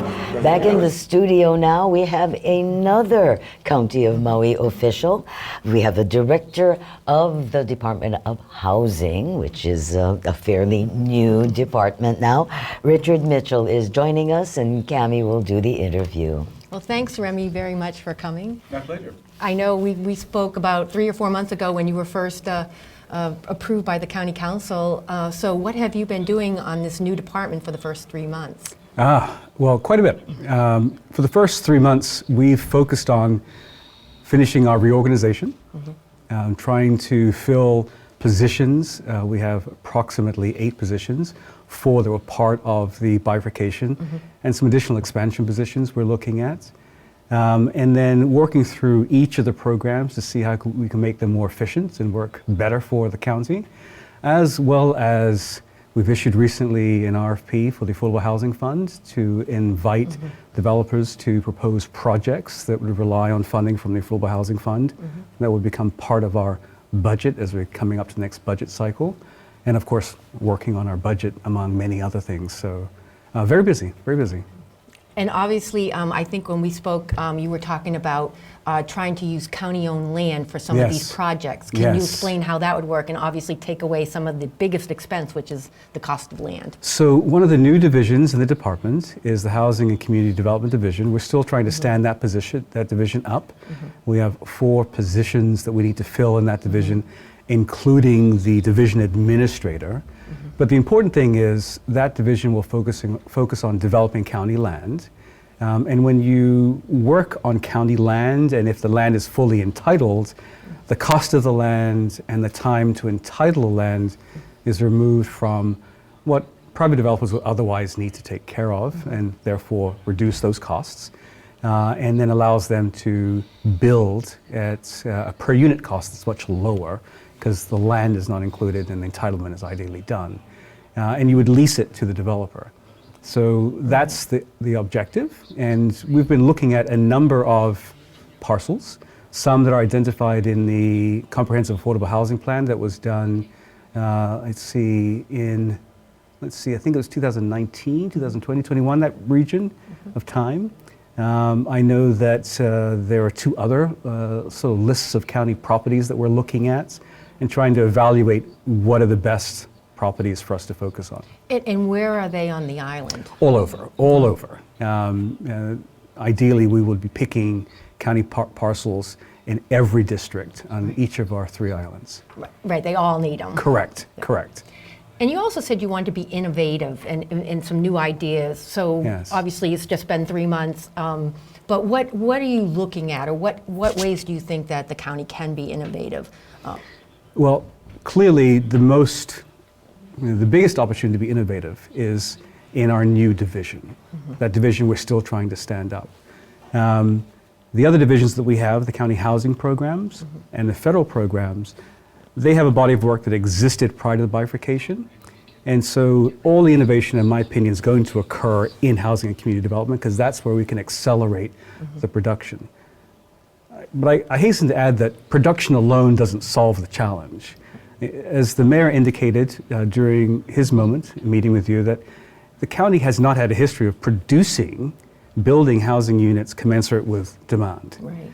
So we're going to need to find ways to develop more housing, and more housing that's not traditional single-family housing. For example, our zoning code really focuses on a lot of single-family housing units, and we need to address the need for what we call missing middle housing, duplexes, triplexes, units that aren't as largely developed in our community.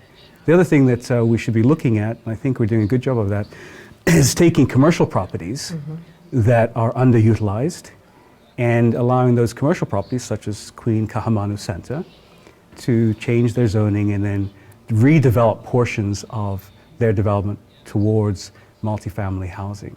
So that sort of stuff we really need to push on. But ultimately, I think infill housing in areas that are close to our utilities, our water, our sewer, is where we're going to make the biggest impact, because you have the infrastructure that you need right there. Right. So looking at those county parcels that are close, they're infill parcels, really we're going to have the most bang for the buck. And last question, you talk about, it's kind of like the gap housing, right, before the bigger housing can be built. And so what would be like the immediate priority as you go forward? Because some of these projects will be more long-term. Great question. Well, the immediate priority for me would be to pick those projects that have a short horizon in terms of development. The larger the development, the longer the development period, and the longer it would be to get the units online. So looking at parcels that are 10, 20 acres or so smaller parcels, and not the larger parcels, are the ones where I think you'll have the most opportunity to get the units online as quickly as possible. Awesome. Thank you so much for joining us. Thank you. And thank you, Cammy.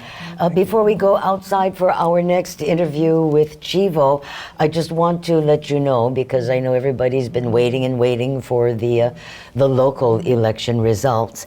And apparently the first printout won't be expected until maybe 11 o'clock tonight. Oh my goodness. According to KITV, who spoke with the Chief Elections Officer, Scott Nago, that's his estimate, 11 p.m., midnight, and then tomorrow morning, because of the overwhelming in-person turnout. Because as you know, anyone standing in line at the voter service centers at 7 p.m. when they are supposed to close, anyone who's in line at that point still gets to vote. And so we've got a long evening ahead of us, but we are in it for the long haul. And right now we're going to go back out to Chivo Ching-Johnson, who I believe is with council candidate Nara Boone. Hello, we're back, and I am with Nara Boone, who has been running for the Makakoa Paia Haiku District. And Nara, good evening, and thank you for joining us. Good evening. It's nice to be here. So you were very active during the fires and very eloquent in your activism in the aftermath of the fires, and especially regarding housing. And another issue that you took very much to heart was keeping Lahaina lands in Hawaiian hands. Yeah. So how are you doing with those issues now? How is that going? Well, I think it's going well. Of course, for me personally, I had to take a little bit of a step back because of the campaign and everything that this, entails. It's a lot of work. But the core members of Maui Housing Hui they've been doing a lot. They've actually been to DC twice now. Very cool. The National Low Income Housing Coalition has invited the Housing Hui to present twice now. And Jordan Hocker and Jade Moreno are the other two core members. Mm-hmm. And they've really done some incredible work. Jade did a survey that asked the community what the impact of FEMA's direct lease program has been for them. So that was great to get actual feedback from the community and not just, what the reports say. It was in our people's words, in Pidgin, in whatever it was, that really presented the true authentic picture of what's happening. Yes. So I'm proud of that work. And we've been doing a lot of renters' rights trainings, which has evolved in a really neat way in that we are not just now receiving renters, we are receiving landlords that are asking how to be good landlords. Good. Well, I think that's really important stuff. Yeah. Because at the last disaster update meeting of the counties, there were a number of people that are saying that they're going to have to start paying rent on their temporary housing at fair market rates according to federal guidelines, and federal guidelines are FEMA, and they have inflated the rental rates so high that there is no such thing as fair market rent. No, there isn't. Absolutely. And I just was looking at a message that I had written to someone who was helping me find housing 2 years ago. And I said in that message, people have just bought up so much land it was obviously during COVID, and my family had been asked to move out of the place we had been in for 7 years because they wanted to renovate, and I was searching so desperately. But in that, I said rents have doubled and tripled. And that was 3 years ago that I said that. And so now what has happened with FEMA's direct lease program has just exacerbated the issue to the nth degree. What I want to see happen is I want to see, with this extension of the direct lease program, now it's being extended till February 10th of 2026. Right. FEMA created this issue. They need to start bringing down the rents that they pay. I agree.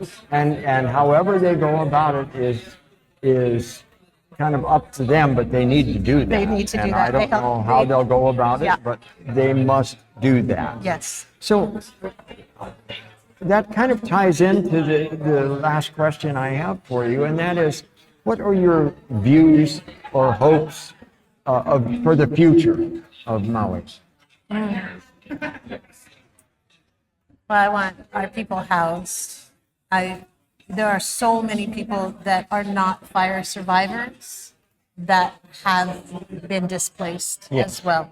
And so the issue is countywide, and we need to broaden our focus to encompass everyone, to help us all continue to survive here. We overuse the term, we want to thrive. I don't know who's thriving right now. I really don't. And that's unfortunate, and that needs to change. So we need to diversify our get away from tourism, shift tourism to ecotourism, something else. We need to diversify our agriculture and make it so that it is food for our people. Once we have some autonomy, some sovereignty in how we're doing things here, how we function, I think that will give us the opportunity to get out of survival mode. Mm-hmm. And that's Very what I want good. to see for us. Yeah. Well, I certainly don't disagree with that at all. And I thank you so much for continuing to campaign. And here we are today with our elections, and I wish you the best of luck. Thank you, Chivo. Thank you. So we're going to head back into the studio right now. And here is Kathy Collins and Cammy Clark. Thank you, Chivo and Nara. And in the studio with us now is a former candidate and a familiar face to us. Cammy will be interviewing Jordan Hocker. Aloha, Jordan. Aloha. Thanks, Jordan, for being with us. You're with Maui Housing Nui. And since the wave of evictions that have occurred on Maui, you guys have implemented a housing justice program. Can you tell us what it's about and what it tries to accomplish? Absolutely. So what we were finding with the FEMA-driven displacement and landlords taking their tenants to court, either to try to remove them under the emergency proclamation, we were finding that most of the tenants at landlord-tenant court, which you can watch via Zoom on Monday, are representing themselves pro se, which means that they don't have legal representation, and that puts them at a disadvantage. And so what we've done is we've partnered with Speak Up and Out law firm, that's Leslie Matthews' law firm that she founded, to make sure that tenants who are experiencing retaliatory measures from their landlords, or their landlords are what we call bad actors, that they have someone who's sticking up for them. Because contrary to popular belief, the legal system is a whole different language, it's a whole different world. And so the judge, when a tenant goes in front of them, expects them to have the same knowledge that legal counsel would, regardless of whether or not they do. And so we want to make sure that people are getting justice within the court system and that they have adequate representation. And what are you finding as being retaliatory? What is happening that you're seeing out there? Yeah, so we're seeing a lot within stories that are relayed to me. People are really afraid, I think in general, and especially post fires, to ask for repairs on their units or their landlords to invest something in it. Because they're afraid that they'll be evicted. And there was one woman that I referred to Legal Aid Hawaii, because we do try to route through those nonprofit legal services first, where the fiberglass insulation was leaking out under her house, and the wind had come through, and it was just all around. And she complained about it several times, and then a short time after that was met with a 45-day notice to vacate. And so we see things like that, or in the case of a couple tenants I'm thinking about, their landlord was very motivated to enter the FEMA direct lease program, so she made it as difficult as possible for them to feel safe or at home. Things like walking around the unit at 9 o'clock at night, or saying, sure, I'll sign you a new lease if you pay me $600 more a month, which anyone who is a renter knows $600 a month increase is very steep. So we find, it's not all landlords, but it is enough that we want to keep people protected, especially in the case where they've done nothing wrong and they're trying to retain their housing. Right. And your organization is also conducting some community surveys about the housing crisis. Can you explain what the survey is about and what you're trying to accomplish from that as well? Yes, so right now we have 2 community surveys. One is really a snapshot of what our people are going through, and the second one is to maybe take the temperature and figure out what do people think are the most effective solutions that we need, right? In the case of, we saw the rent stabilization initiative that went in front of the council, and we want to see, do people know what the difference between a rental cap and rent stabilization is? Are they aware of what all of our options are under the current landlord-tenant code? I know I've just put my house up for rent in 1 hour. We ended up renting it, and we had like 15 other people after that.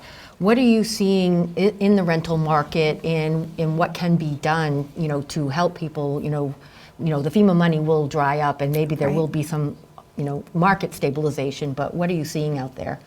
Yeah, we're seeing, and Hawaii News now did a piece on a family of 5 that, their landlord wasn't doing anything wrong. They were needing to move in to the property because of an issue with the property in Lahaina that had burned down, and, they could not find anything. And, we're seeing that housing is, well, our rents have gone up 44% in the last 2 years, but that if you have a bigger family, that actually is proportionally a larger jump. And so we're seeing hardworking people. We're seeing people who add value to our community not being able to find places to live, and the data is out there about how many people have had to leave. But it's not the best situation, to be honest. And I always say it comes back to there's plenty of work to do, right? And last question here, but with the results of your survey, what are you going to take it to the council for a proposal, or what action can you take based on the results? Yes, so we use our community-based research. Jade Moreno is our principal researcher. She has a master's in public policy. She's also a mom. We're a mom-forward organization. Everything we have is always accessible to families, and if we're asking you to show up at dinner time for something, we're going to feed you, right? So. She led the charge on our FEMA Direct Lease Program community survey, and what we did was then use that to go to various advocacy groups. We were able, when U.S. Representative Jill Takuda was here, we were able to really get that report physically in her hands.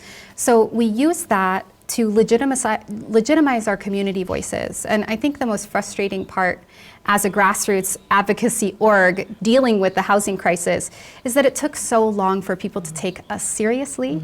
It took 8 months before anyone really acknowledged a whistle we'd been blowing for that long, right? And so we're using it to legitimize community voices. We're very tired of hearing, oh, we hear that's going on anecdotally, but those anecdotes are our aunties and our uncles. It's our families. And so we're using our research grants to legitimize what we know is going on and to prove it and be able to push change. Well, you're doing great work. Thank you so much. Thanks for having me. Thank you for joining us, Jordan. Thank you, Cammy. We're going to take a moment now to acknowledge the wonderful sponsors who make tonight's coverage possible.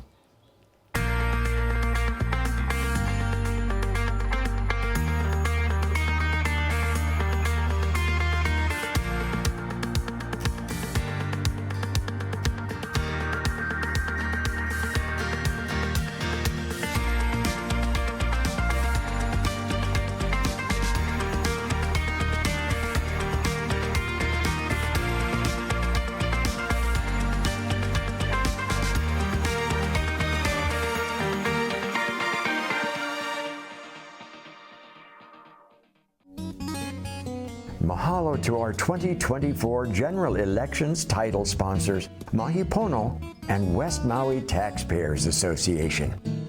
This hour is generously brought to you by Bank of Hawaii.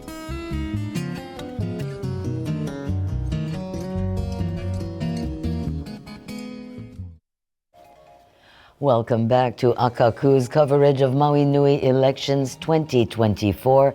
Chivo Ching-Johnson is outside at the watch party with Councilmember Keani Rawlins-Fernandez.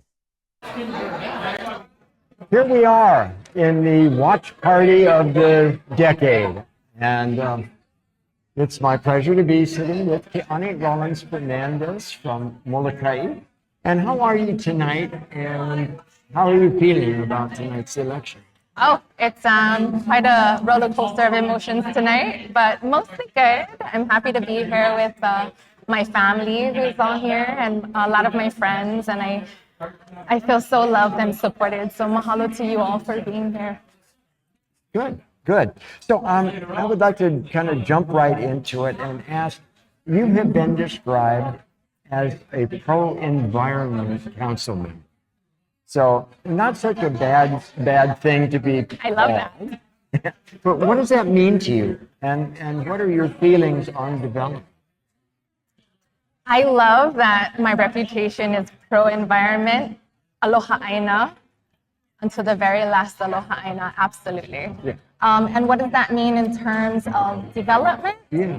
I think that the cost of development should not be externalized on our aina, on our people when it comes to societal cost. too much of development has been used to just exploit our home, our people, people's labor, our water, and leave us with so much of the burdens. And so in terms of development, if it's development that truly benefits our people, it's affordable housing for people to live in. It's not just creating a playground for the wealthy to be able to continue to just treat this as, their playground. It's those types of developments that I am not in support of. We need housing for our residents. We need housing for our kanaka. This is our homeland. Yes. And we're being priced out. Yes. And that is the issue all the way down the board, is being priced out. And when it comes to development, there is so much room for development that will fit everybody that lives here, not that just comes and visits, but that lives here and deserves homes. And I think that there's a lot of room for that. And it also... and there's only so much water, and we still haven't figured out a system to deal with the wastewater.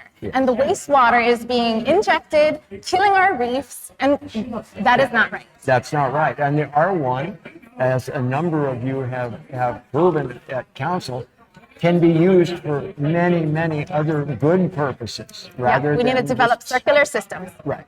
And so we need to refocus, I think. Well, I'm not running, you are. So go ahead, ask me another question. Let me ask you another question here. Are you for, talk about homes. How do you feel about abolishing the TVRs? And, well, let's just start with that. TVRs. Well, I absolutely support the mayor's bill.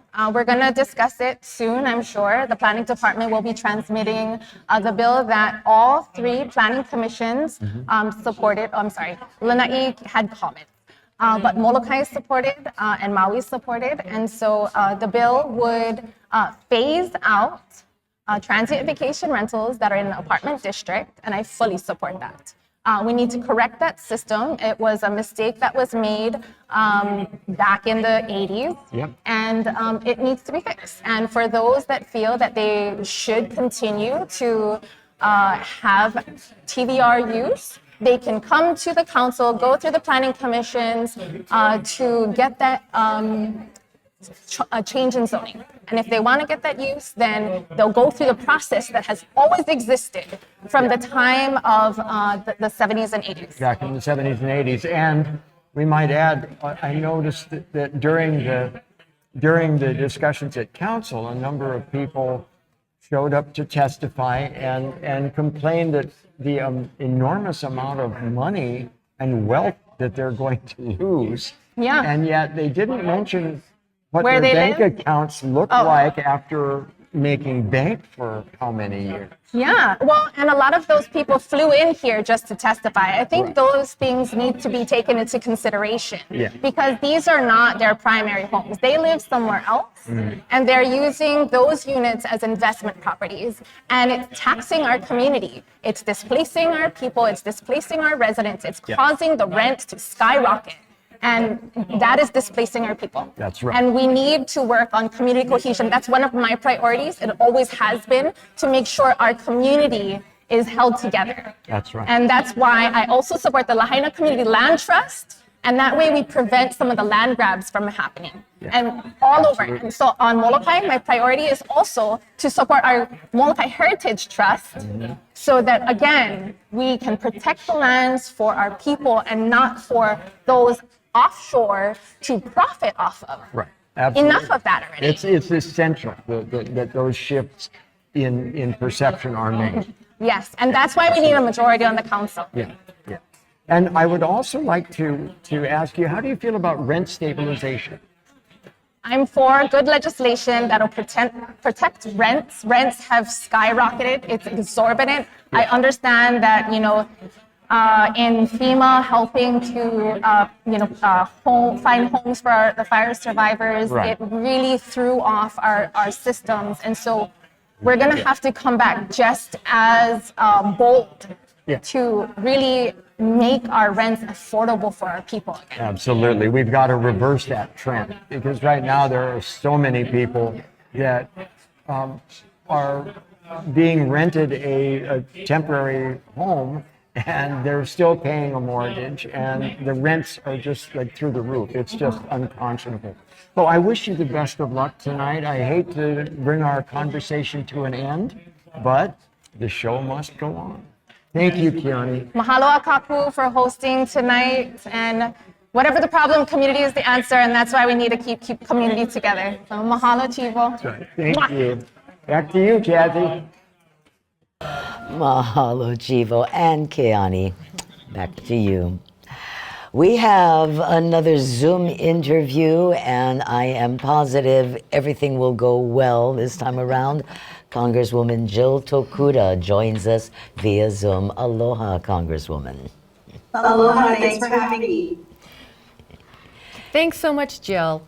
Now that we're in the midst of the second year of the Lahaina recovery, can you tell us what kind of federal funding sources that you were going after at this juncture?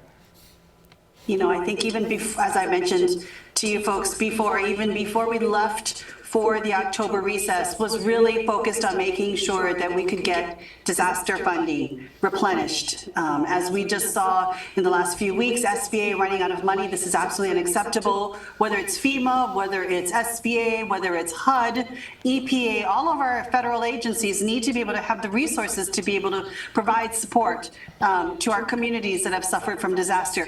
We have to prevent the disaster after the disaster, which is if we don't have the money, the manpower to be able to help people that are trying to recover and trying to rebuild. And so the first order of the day when we get back to Congress, and I know we're literally still trying to figure out what that's going to look like in these hours to come, we have got to put disaster funding on the table. We've got to pass the Disaster Tax Relief Act, of which I've been working with a bipartisan group of lawmakers to make sure at the end of the day, those that have been impacted by disaster, our Lahaina community, can have the most in their pocket to be able to really help them rebuild and recover.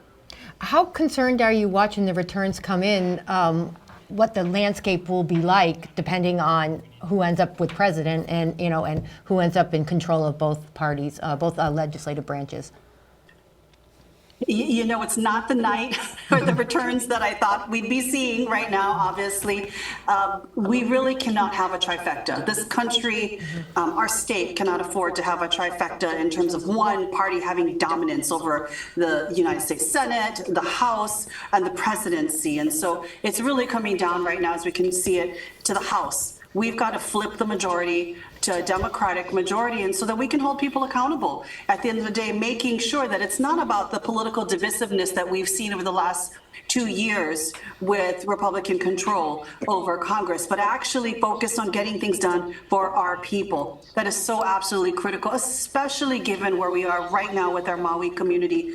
It's a sensitive transition time where we need both the resources, the in-person support, a whole of government approach. And we've got to be able to have a Congress that's going to be able to hold administrations and other parts of government accountable to make sure that they do what's right for the people. And last question here, Jill, but something that's important to Maui is you introduced the Lahaina National Heritage Study Act. Can you explain what it is and what you hope to accomplish out of it?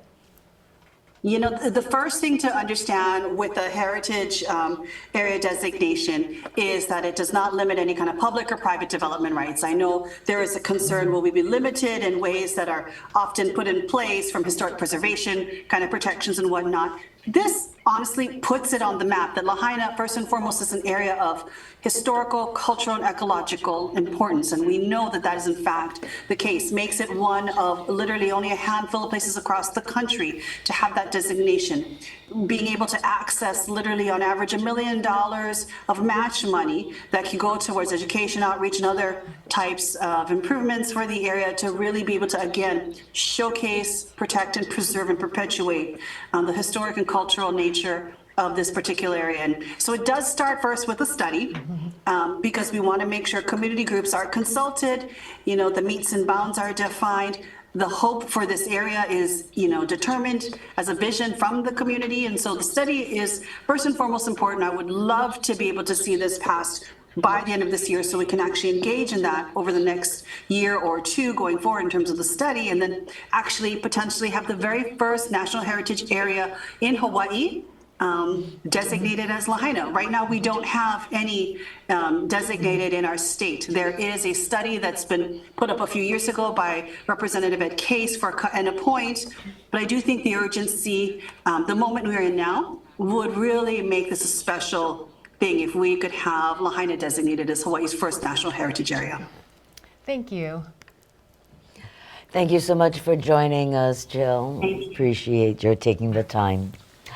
We have been checking in with Chivo outside at the watch party with the various interviews, but we want to see what else is going on out there. Patty Lee, what's going on?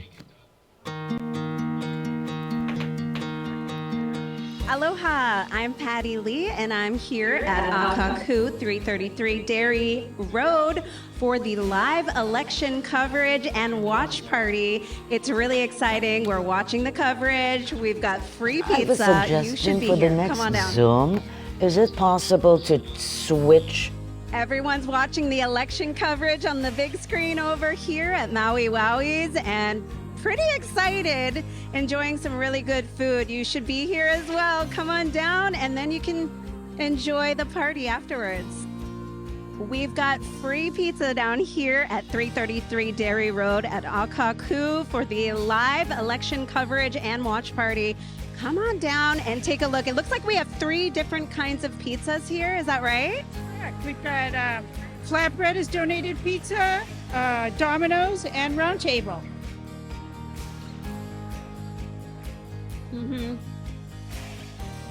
It's a mellow night here at Amigos, but the food is muy bueno. Start here, grab yourself a burrito, and then come on over to the watch party. Check out the election coverage live on the big screen right here at Akaku.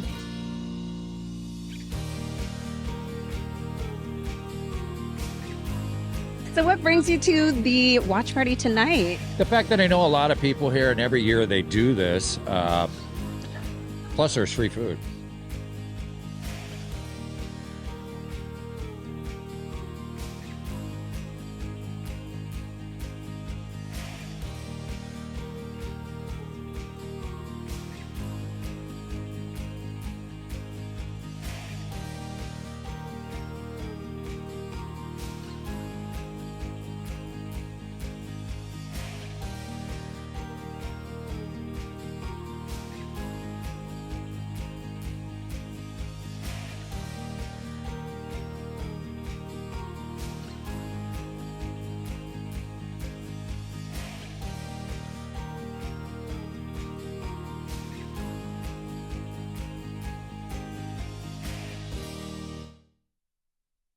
Patty Lee for that look at the watch party outside. Free pizza, yay.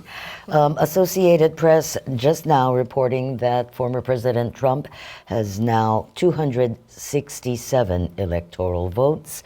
Vice President Harris still with the 214. And now we're going to go back to Zoom with State Senator Lynn DeCoit. Aloha, mahalo for joining us. Aloha, hi, thank you for having me. Go ahead, Cammy. Oh, sorry about that. Hi, Lynn. With food prices skyrocketing and as your background as a farmer, what are you looking to in priorities to increase agricultural production on Maui and Maui County? You know, as we try to provide financial assistance, challenges is really just trying to find workers that want to engage in farming. You know, it's a challenge. You know, people don't want to get dirty. At the end of the day, is if people actually want to do it, even though we have many options of farming and hydroponics, cost of land and everything else, even when we offset it, rising costs of just supplies are killing farms. And the more you see around us, inflation is just making it super difficult. So, you got to learn to diversify as well as try to have bumper crops in place were areas of, trying to break pest cycles in farming to try and help. It's not just about financial assistance and providing subsidies. It's really trying to make sure the cost of land and the state providing areas of affordable land to be there. So that's one of the areas that we need to start is dropping prices on state property where people can try and farm affordably. And kind of moving to a different issue, but on Molokai, reliable air service has been a big, huge problem. What do you think I know you've done some work on this, but what can be done to make the situation better for the people who live there and need reliable transportation? I've talked with just about every airline to try to encourage airlines to come to Molokai.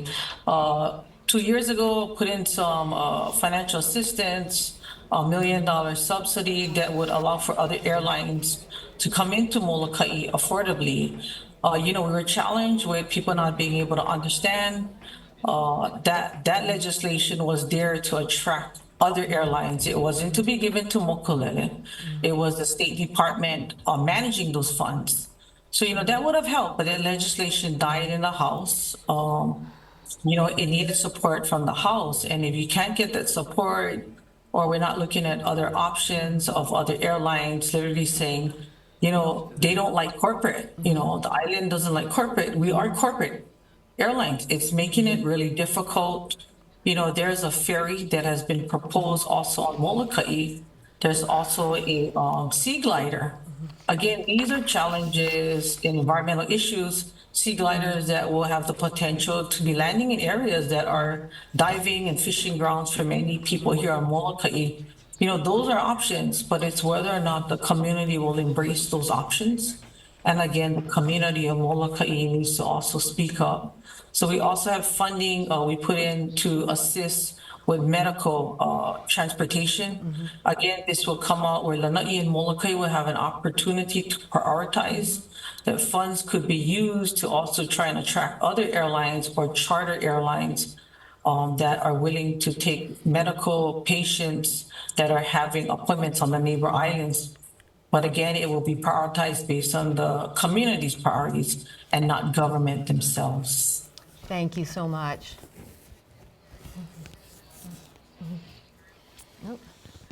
Are you good, Kath? Yes, thank you so much for joining us, State Senator Lynn DeCoit. And in the studio with us now, we have South Maui Councilmember Tom Cook. Mahalo for joining us. Aloha, good evening. Thanks for coming, Tom. Obviously, I think on Maui County, your race with Kelly King is probably one of the closest and most watched of the night. Could you explain what you think if you get in versus if she gets in, what would be the biggest difference going forward? I think what my ambition and my goal is to basically, when we talk about housing and we talk about infrastructure, I think basically getting it designed, funded, and built. I'm very concerned about being environmentally conscious, being respectful of our aina, and basically not being exploitative of all. And I think the difference is I'm not as conservative and thinking that, oh, we shouldn't. I think that if we're going to build homes for our local people, and if we're going to be able to expand our agriculture, and if we're going to be able to truly look for generations, that we need to cultivate and develop our resources, our water, our wastewater, composting, and all of that. So I'm more of in a building mode instead of a sit back and conservation mode.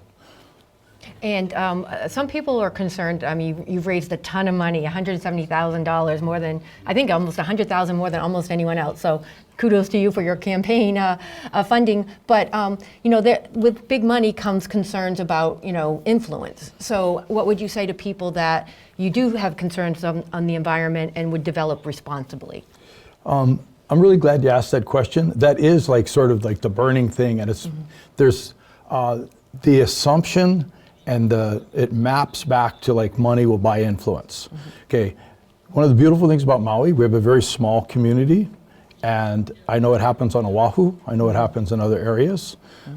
Personally, I'm grateful for people's support. And I think the reason that I've gotten so much support is people are concerned about tourism, being able to build homes, being able to develop our infrastructure, being able to develop water resources. And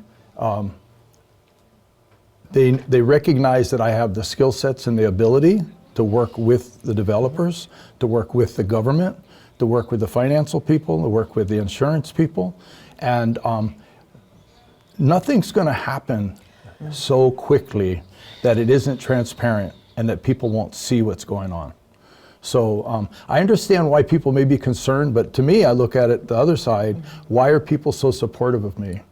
And it's like I've said as a general contractor, I'm for hire, I'm not for sale. I'm gonna be 70 years old at Christmas, right? I'm not a career politician. This is not like some, if I wanted to make money, I wouldn't do this and I would be contracting now, right? But that's not my main goal. My grandson turned 18 recently, and he got to vote today. And he got to vote for me, and it's super cool. And Did he vote for you? Yeah. He was born up country, lives on the family land. His dad's 48, my oldest boy, he grew up on it. So I mean, it's like, you know, my roots are deep here. It's like, I am not somebody that's just going to be influenced by money. So, and you know what? I understand why people question that. It's like, yeah, right. Talk is cheap. Watch what I do. I fully expect that. And you know, you represent South Maui, and I live in Kihei, and we have felt the economic pinch, you know, and the lack of tourists. And so, what on the council do you think can be done, you know, to help? Because people don't realize that, you know, the fire really affected the entire island and just not the west side. I'm glad you said that. I feel like South Maui is on life support economically. And it's almost like we're having the pandemic again. The fire was devastating to Lahaina, it was devastating to our community, but the repercussions of what's happening in Kihei, to me, unnecessarily, is really dangerous and damaging because people are leaving, they don't have their jobs, people are getting the message, don't come to Maui, and it's like, that's not what's happening in South Maui. South Maui people want to live and make a living and open businesses and do stuff. So I think what the county can do is to rearrange our regulatory process so that it's more like guardrails instead of hurdles. If our local government minimizes the risk and the time that it takes to open a restaurant, minimizes the risk and the time that it takes for somebody to get a building permit for your own house, for an addition, okay? Then our economy, that's like, the economy rolls like that. If it's, right now, it's a bunch of hurdles. So it's like pause, wait. You have to hire, pretty much you have to hire professionals to run the gauntlet. And a lot of local people, we don't have money for hiring a mechanical engineer and a planning consultant. It should be simplified so that when we're building homes and renovating homes, I'm not talking about massive subdivisions, I'm just talking about you and me and your cousin who want to build something. It shouldn't take a year to get a permit. It's a combination of the way the system is set up, and it's also the fact that the county is understaffed, okay? But we could have 3 times the amount of people we need if we don't massage and fix the system so that it works efficiently and effectively for people. I'm all for regulations. We need regulations. It's like being a parent. I'm glad I'm a parent. You can say, like, you know, a loving no and a conditional yes. It's like, that's just the way life is. And so the county government, to protect our resources, to make sure that things are done ethically and reliably, and that people, you know, are kapuna when they hire somebody, they're not getting ripped off. So we need guardrails. We need to fix it so that it works for people. Awesome. Well, thank you so much, Tom, for coming in, and good luck tonight. Okay, thank you. Thank you for joining us. Thank you very much. As Cammy said right off the top, the South Maui Council race is probably the one that everybody is watching. It's expected to be right down to the wire, the nail biter. And sadly, Councilmember Cook and his opponent, Kelly King, are going to have to sit on edge for quite a while longer if we are to believe what KITV and Hawaii News Now and everyone else is reporting, because of the huge turnout, the in-person voter turnout. The first printout, as we used to call them, it's not really printed out anymore, but the first results aren't expected until 11 o'clock tonight. Not sure what time the last voter was able to cast their ballots, but as you know, in Hawaii, if you're in line at 7 o'clock when the polls are supposed to close, or the voter service center closes, you still get to vote. And I read somewhere that back in 2020, the last person voted around 11 p.m. Really? Oh. Yeah. So, and they will not release any of the results for the entire state until all of the precincts are in. So there you have it. We have in our studio right now the former County Council member from South Maui and the challenger to Councilmember Cook, Kelly King, is with us. Aloha, Kelly. Aloha, Mahalo for coming. mahalo for having me. Thanks so much, Kelly. This is going to be the nail biter for you guys, since we're not going to hear from 11. But if you get back on the County Council, they dissolved the Climate Action, Resilience, and Environmental Committee that you were chairing. Would you try to reinstate that if you get back on? And if so, what would be some of the priorities of it? Well, the priorities will still be there, Cammy. What doesn't matter what the committee is called, but environmental priorities, climate priorities. We haven't seen too much action in the last 2 years, and we're losing time. We all know we have till 2030 to try to get ourselves back on track. I don't know if that's going to happen, but we have to keep making the effort. And for our economy, our environment is our economy. So if we don't protect our wetlands and our coral reefs and our beaches from erosion, people will stop coming here. So, for those folks who believe that tourism is the largest part of our economy, which I think it is right now, although I, certainly intend to keep being involved in diversifying our economy, but it's not going to last if we don't take care of it. Speaking of diversifying the economy, I asked Tom the same question, that South Maui has really been feeling the economic pinch since COVID and then the fires. What do you see that can be done to help the economy get through this kind of second wave of low tourism? Well, we have invited the tourists back, and I see from the news that it is coming back. So I think we're on track there. And it's not South Maui. The money that is made in South Maui from tourism doesn't stay in South Maui, as you know. It's actually the entire island that depends on the tourism economy. Along with that, our council did, in my second 2 terms, we increased agriculture, interest in agriculture, the training for farmers, the equipment for farmers. We did those $2.5 million a year in micro grants, and that was for our local family farmers. So that's a big part of the economy that needs to come back, because that's also our food security.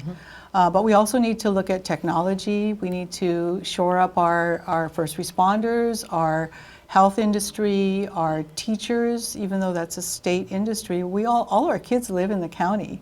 They're county citizens, and we want our schools to be good, and we want to honor our teachers. So there are a lot of, the film industry, arts, there's a lot of sectors out there that are not getting the same attention as tourism gets, and we need to start funding them. Small business, I would love to see bigger small business loans, because that's kind of the heart of our economy, is our small businesses. Absolutely. And you said you've disagreed with Mayor Bissen's proposal on the STRs.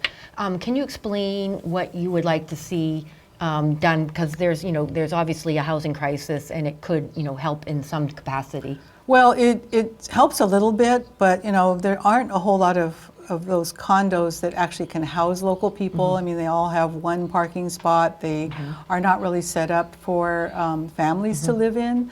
There are high rents, high cost of if they tried to buy them.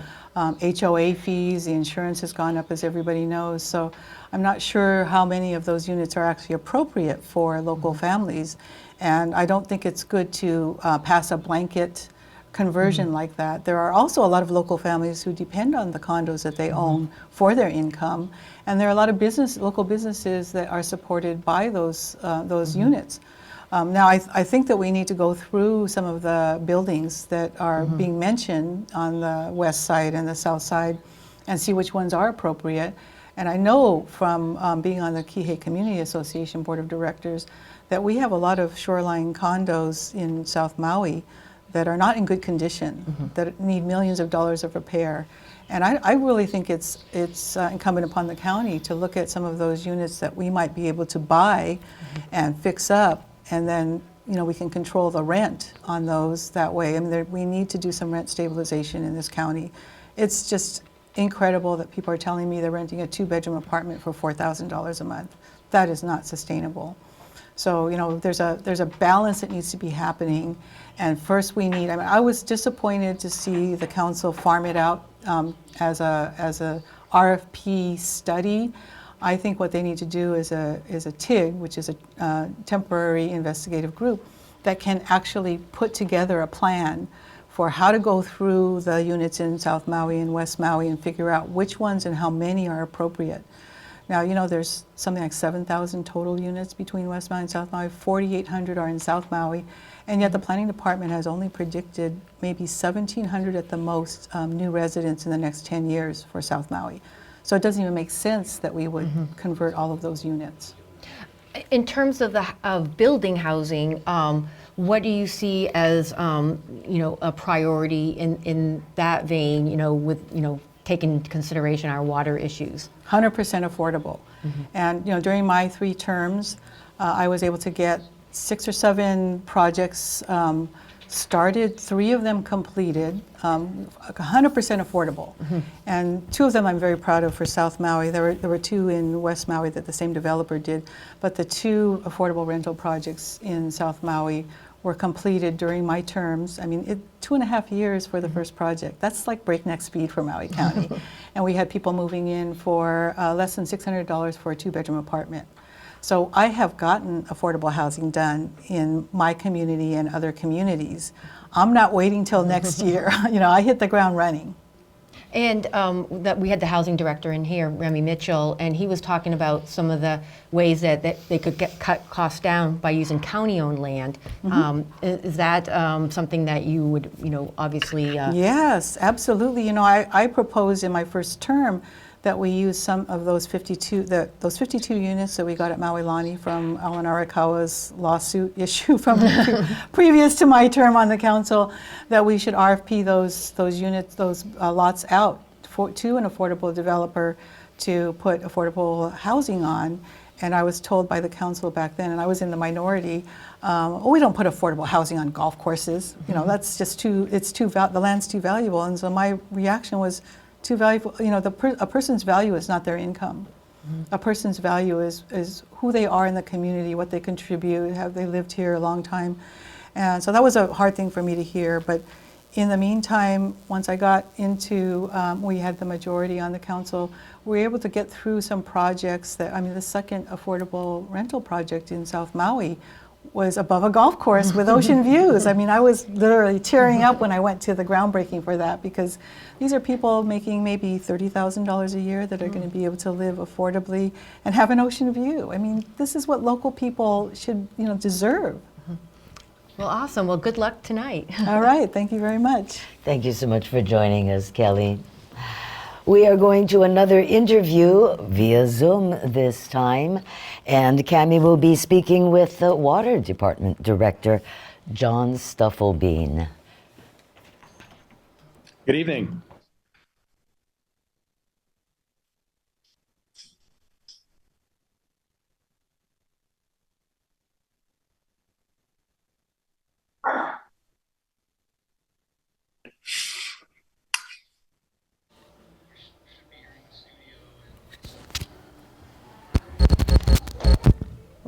Apparently, John can't hear us. Our Zoom isn't working anymore. Okay, we're going to have to work on that. And let's see, perhaps we will check for, I keep hoping that they'll be giving us our local printouts, but I'm afraid not. I keep refreshing the page. We can take a look on the for the national results so far. Well, Vice President Harris has gained a few more electoral votes.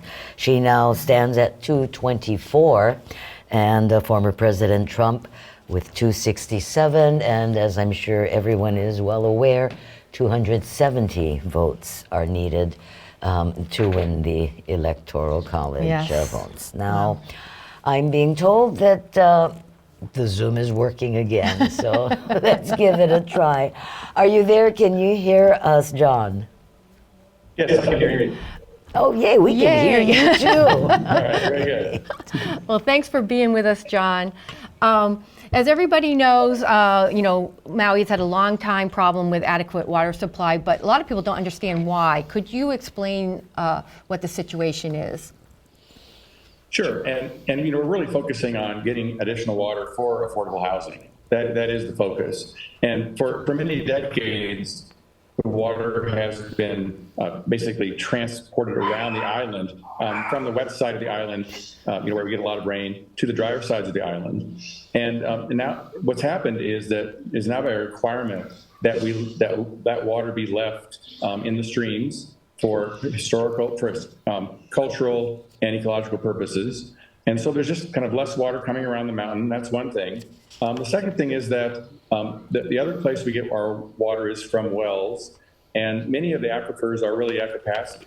So what we're focusing on is looking at places where there is additional water, where there's additional wells that we can put in, making sure we're getting the water efficiently from the surface water from the ditches, as well as kind of new sources of water, such as recycled water and desalination. Yeah, Mayor Bissen had talked about recycled wastewater, specifically for Lahaina. Can you describe what kind of project that would work and how much more potable water it might be able to create? Sure. So there's actually recycled water used in both South Maui and West Maui. About half of it's used, of the wastewater that's produced, about half of it is turned into, in West Maui, is turned into water for irrigation. It's only for non-potable purposes. But if that water then can be used for where currently water that's potable is being used for irrigation, then that frees up water for additional potable uses. And so we are, we're the water department, and the wastewater is handled by a different department of Environmental Services. And so we're working with them very closely to see how we can best utilize the recycled water to offset additional current potable water that would then allow additional potable water to be available. And last question, John, but there's been stage 1 water shortages, in both Central Maui and West Maui, and there's been restrictions put in place. Can you talk about if the conservation measures that people have been, asked to, cut back on their water supply are working, and if there may need to be even more restrictions in the future? Sure. So they're working to some degree. Our goal in Central Maui was to try to get a reduction of about 10% in water use. And for the first month or so, we've gotten about 5%, which is good. So that really helps a lot.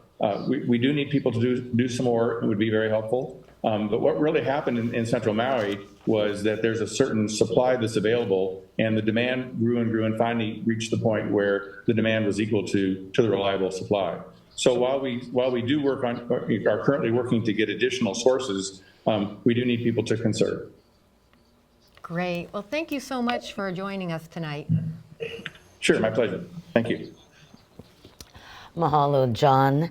We are going to once again take a minute to acknowledge our wonderful sponsors, and then we'll be showing you a video. There's been a lot of talk throughout the evening about the various effects of climate change and so forth, and of course the environment is always a huge concern of ours. We have a video about the rise in sea level here in the islands, but first, let's say mahalo to our sponsors.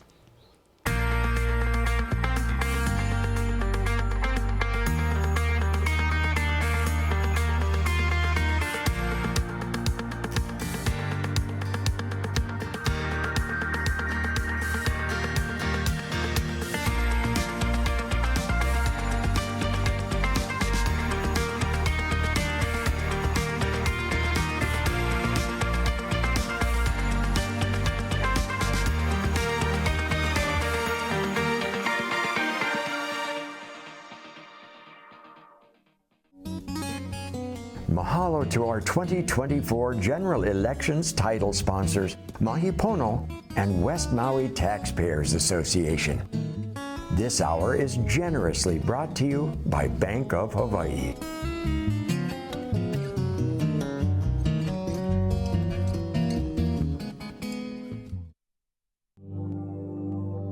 Every drop of oil the company could find to keep up. Every drop of oil, every drop of oil, every drop of oil to keep up. By the mid-1970s, most scientists, oil company executives, and the world's elite knew that our addiction to fossil fuels would heat up the planet, change the climate for good, melt the polar ice caps, and create irreversible global sea level rise. But the danger seemed so far off. And after all, this is capitalism, and there's money to be made.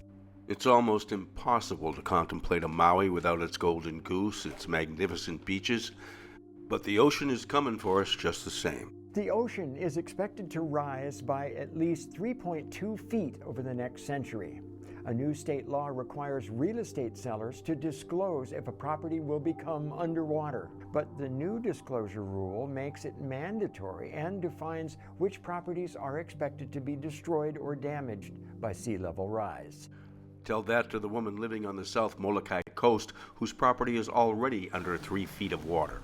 9 condo complexes in West Maui are falling into the ocean. Puamana Park, gone. No more beach, just rocks. And if you want to see something really scary, this is from the county website. The red lines indicate that 85% of Maui Nui shoreline is eroding at an alarming rate, wasting away the fastest, the North Shore. Case in point, the pavilion at Baldwin Beach. Half of it slid into the sea, the other half being buried by sand. A report released by the federal government in February predicted that sea level in Hawaii will rise by a foot in less than 30 years. It will bring chronic flooding, which will threaten 6,500 structures, nearly 26,000 acres of land, 38 miles of major roads, 550 cultural sites, at a price tag of $19 billion. And the frequency of flooding will quadruple to 200 days per year. That doesn't bode well for South Kihei, that built buildings and houses on 90% of its wetlands. We can't stop the sea from coming in, so what are we going to do? There must be something that we can do to slow it down. There is. It's called Managed Retreat from the Shore. First things first, we got to move the road that connects East and West Maui. Citizen Action finally got the state to agree to do so, but now it's a race against time. Next, we have to Malama the ocean. We have to bring back Ma'alaia Bay. The place once teemed with sea life, and now 92% of the coral reef is dead. Because we were careless with our wastewater, and we injected raw sewage into the ground. It polluted the ocean and killed the reef. Maui citizens sued the county for violating the Clean Water Act. They won. The case went all the way to the Supreme Court and cost the taxpayer over $1 million. We have the ability and the technology to recycle all of our wastewater and use it to grow food. We can plant dunes and vegetation on the beach like they do with the youth center in Paia, stopping erosion in its tracks. We can deny any plans the hotels have to turn their castles for the rich into fortresses with seawalls that will take away beaches. Hawaii Electric has to get that oil-fired power plant out of the tsunami zone and invest more heavily in renewable energy. Okay, this is a tough one. No one said it would be easy. We can stop building structures makai of the road fronting our beaches. This managed retreat won't come cheap. We can even copy what they do in Switzerland. Add a hefty surcharge, let's say $50 to $150 to every arriving passenger's airline ticket to help defray the costs. Can we afford to do all this? The real question is, can we afford not to and still keep Maui no ka'oi?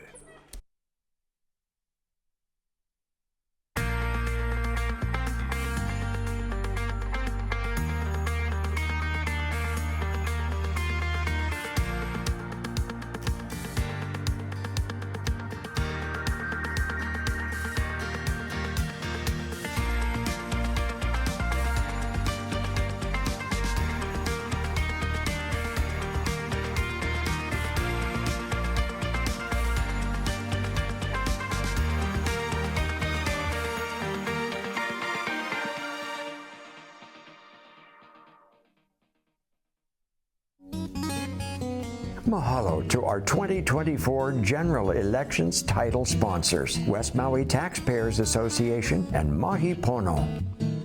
This hour is generously brought to you by Event Horizons.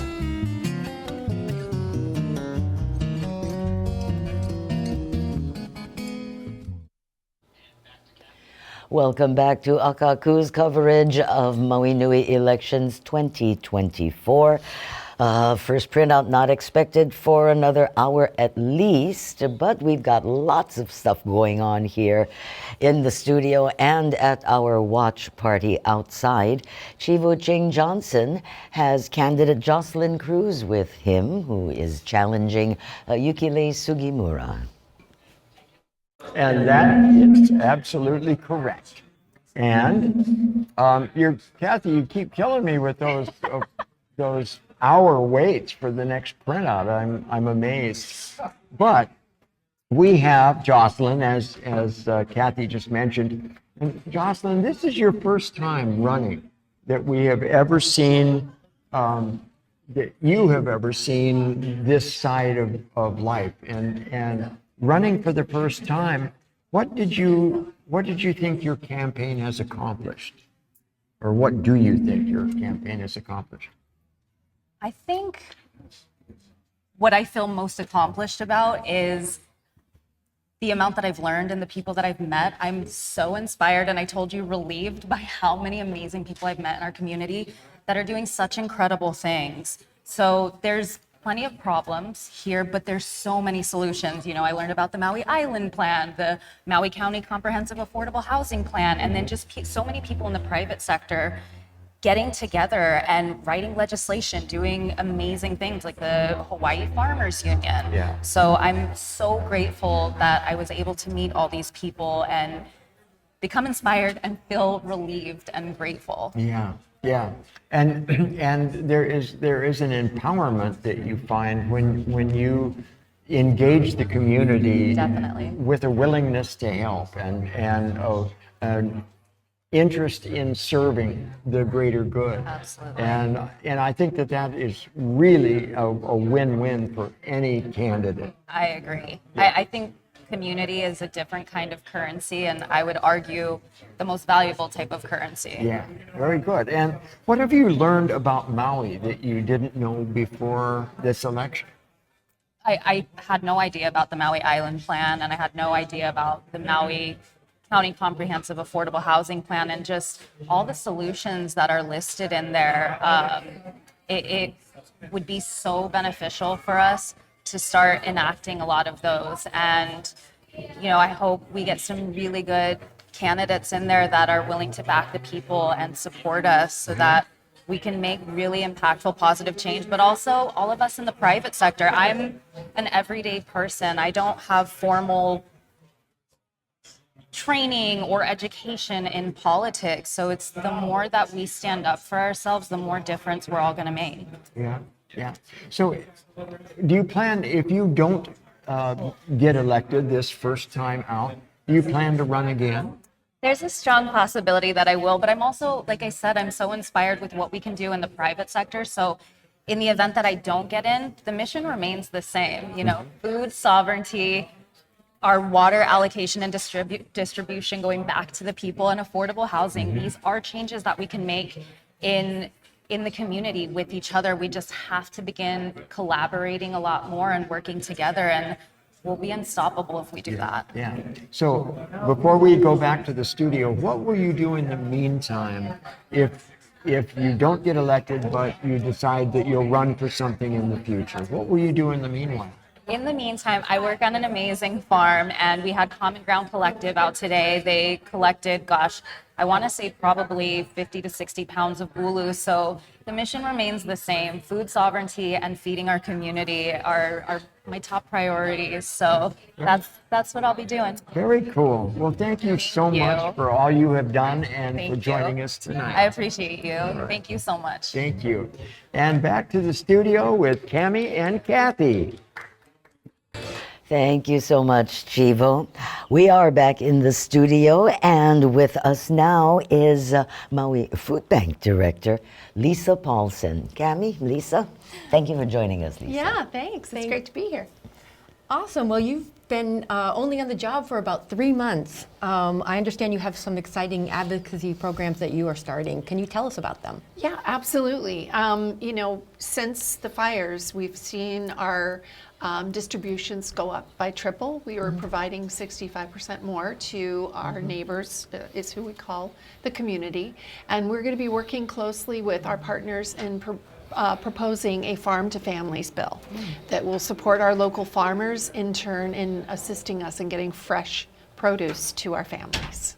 And where is that going to be done? What capacity?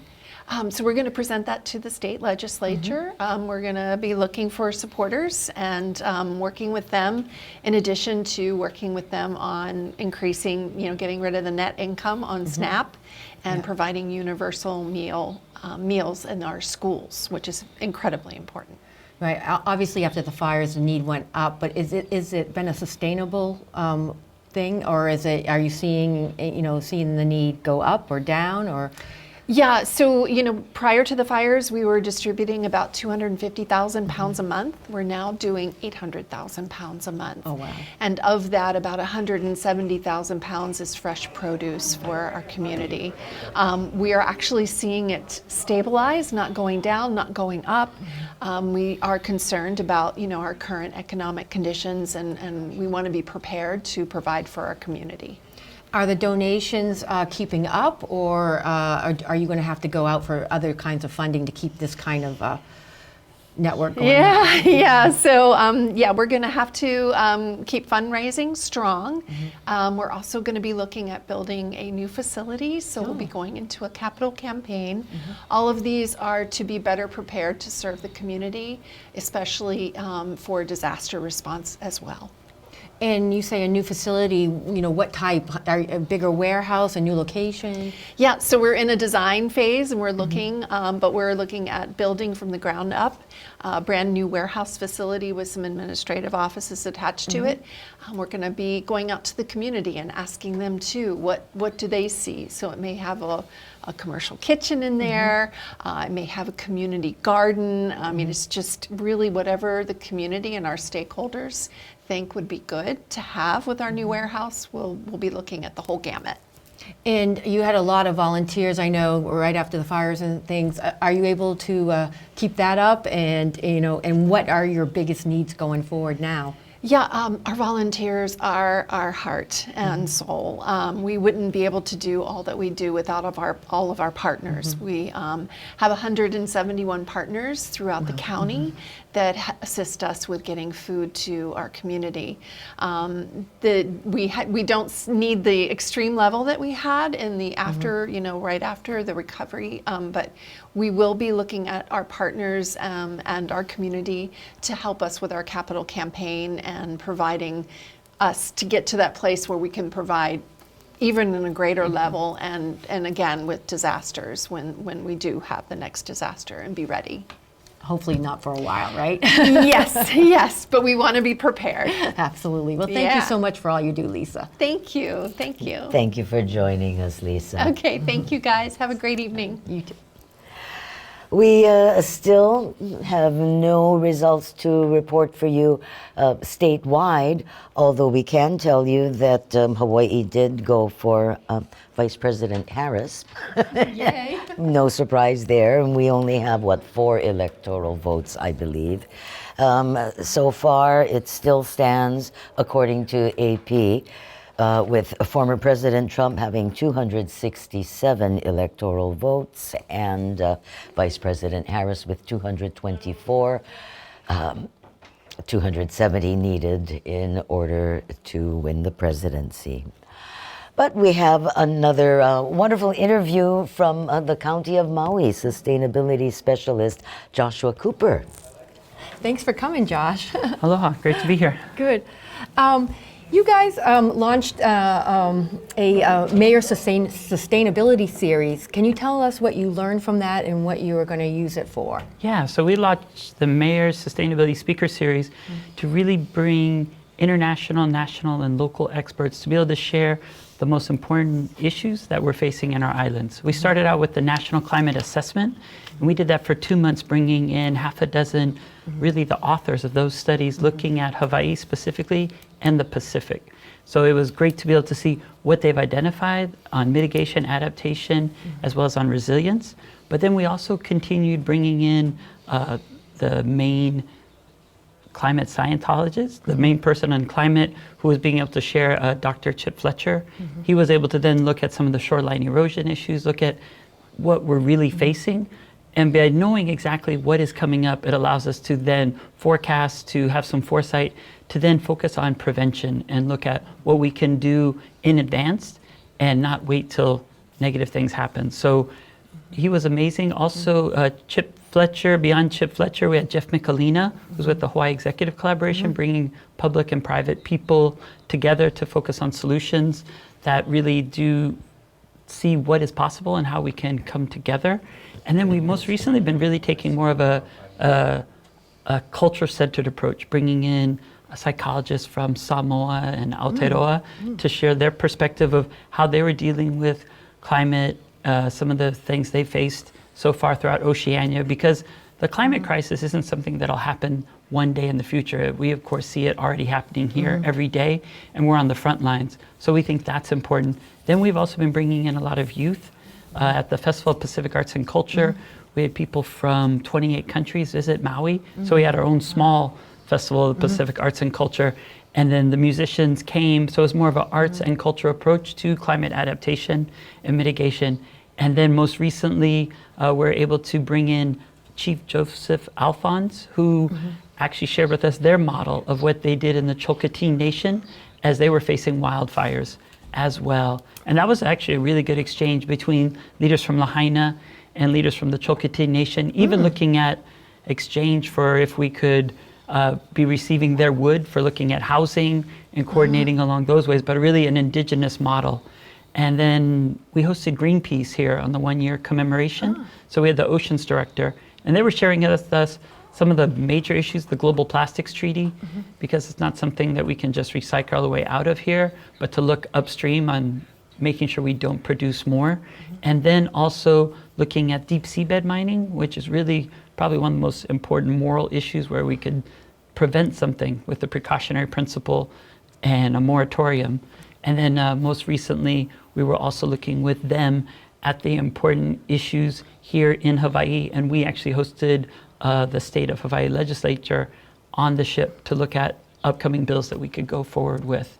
And just next week, we have spirituality and sustainability, a priest from Aotearoa, from Maori leader, and then the last speaker for this year will be the Climate Change Adaptation Mitigation Commission Coordinator, Leah, and next year will be the Year of Climate Action. So we'll kind of bring it in that way. So the Mayor Sustainability Series has been a great way for departments to be able to bring in speakers, for everyone to be able to know that sustainability is at the forefront of this administration. And every month we have a noontime event and then a community one. But it allows us then to make sure that it's not something you only do on Earth Day, but it's something we focus on every day with sustainability. You've been busy. It's so exciting to be able to bring these speakers who then connect with the community, and it's really through those conversations that you see people really come awake with understanding where we're at, and that we have to really encourage engagement and find out how everyone can find their voice and see what they can do to contribute to ensure climate justice for all. Yeah, so you've talked about all these different things. This will be the last question. What action do you think, after all this conversation and all these series, that you can take away that should be implemented, especially considering the rebuilding of Lahaina and some of the issues that it has? Yeah, so we actually have a handful of things that we're focusing on. One of the first ones would probably be coming out of our Priority Climate Action Resilience Implementation Plan. And what we've shifted then is once we've done the study, it's then going to the Climate Ready, and that would be the resilience hubs. So we're looking at creating resilience hubs that are space that will prevent from ever happening in the future where communications would go down, as well as electricity, so that no matter whatever happens, you'd be able to come and charge your phone, you'd be able to communicate with your family, let them know you're okay. So these resilience hubs are really this regenerative right spaces that during horrible situations of climate crisis, you're able to go to be able to get the basic rights of food, water, and necessities. But then also when that's not happening, we can actually make sure that we're planting ulu, that we have community gardens, that it's activities for our elders, and also a great place for youth after school. So they're really, in a way, coordinating and bringing back trust and coordinating that way. And the other aspect I know we were looking at before is youth. And so we've also been working with youth a lot. So we have a Maui Nui Youth Futures Hui that brings together high school and college students. But we also have a Mayor's Millennium Fellows who work with us on a daily basis. And then the last thing is there's going to be a Climate Futures Forum at the State of Hawaii Legislature on November 16th, and Maui will bring a delegation of half a dozen youth to that. That's awesome. Well, thank you so much for coming tonight. My pleasure. Thank you so much. Thank you, Mahalo. Josh. We appreciate it. All right.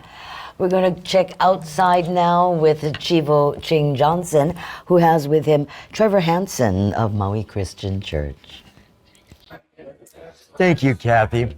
So yeah, I've been sitting here talking with Trevor about some of the events that the Maui Christian Church has been doing, and they most recently did the Lahaina Housing and Resource Fair. So Trevor, tell us a little about that.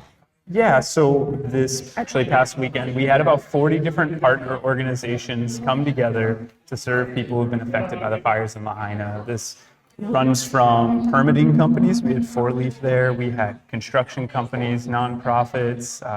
We had donations from so many different companies that are trying to help, organizations trying to help, and really just trying to help people find what to do next, because so many people are stuck. Yeah. So we had about 40 organizations. We had probably about 250 people from Lahaina show up to receive help, which was what we wanted. So we're super excited. It's the first big event we've done, but definitely not the last. Yeah, and you know what's really impressive with that is that there are so many people affected by these fires, and there are so many different issues that are going on that it is, one, going to take a lot of time, and secondly, a lot of people and a lot of love to get out there and volunteer and continue this work. I mean, there is so much to do. For example, in the mental health arena. Yeah. And you mentioned that you had a number of resources there to help people. Yeah. What other kinds of projects do you have going that you had invited to this resource fair? Yeah, so I think, like I said, everything it would take to construct a house. So we had building companies, building material companies, general contractors, permitting. We were lucky and encouraged to have FEMA come to answer questions. We had the SBA out to explain their loan process, help people that have maybe been disqualified, help them understand why, and maybe reapply with the right information that'll get them approved. Yeah. And we also were really excited to have some nonprofits that are specifically aimed at helping those who aren't met by other organizations. We all know so many people fall through the cracks. They do. And so we had several organizations that literally are only focused on that, which is wonderful because that's what we need. So I think Nakia'io Maui was one of them that did a lot of work. We had legal representation from Pono Legal, who's a nonprofit, entirely legal organization, only helping those affected by the fire. So really, we just want to kind of create a nexus point for people to find whatever aid they need, no matter what that can be. Because like you said, it could range from mental health to beds were given out. We had AC units given out. There's so many things that people need. It's almost impossible to know. Right. And you know, and one last question here is, you just mentioned off camera that you're going to be bringing a about 100 people, and from Oahu to come and distribute and help. Exactly. So How are you going to go about that as far as organizing that whole situation? Yeah, well, I think thankfully a large part of that is working through a lot of our partner organizations that we have. So we do have about 100 people probably coming in from both Oahu and Big Island from our sister churches that work there, and super excited to have them come in, work with probably several different things, assisting the elderly, maybe clearing land. We're hoping to work with one of the many organizations working to plant trees and parks and recreate some of the life, or bring more life back to that area that was so devastated. Well, good, Trevor.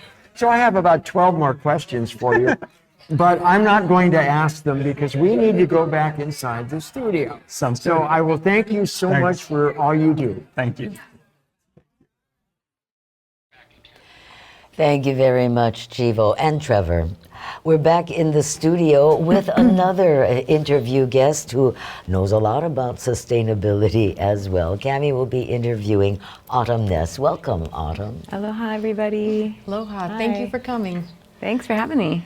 So some people still don't know what the Lahaina Land Trust is. Can you explain what it is and what its mission is? Yeah, totally. Lahaina Community Land Trust is an organization that was born immediately after the fires in Lahaina by Lahaina folks who were concerned about the post-disaster land grab that often happens after disasters of this scale, and the displacement of local people that comes with that. So the Land Trust focuses on helping folks in the Lahaina community that need help rebuilding and helping them stay home.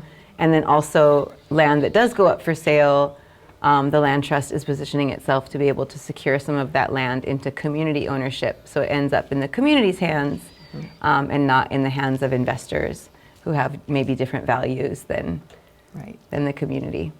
And you secured your first property in August, but I understand it's been a little bit challenging. Can you talk about some of those challenges and how you're trying to overcome them? Well, yeah, we actually signed the contract to purchase our first property, a residential property in Wahikuli, which was really a special story in itself.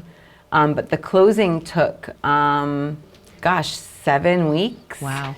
And it's good. Part of it was protections that were placed on residential property in the burn zone. So we had to get through some title checks, which is great. Some of it was like tax forms. If the seller, normally if you sell property and move out of state, you have to pay higher taxes. But in this case, they only moved because it was a fire. So yeah, just some paperwork.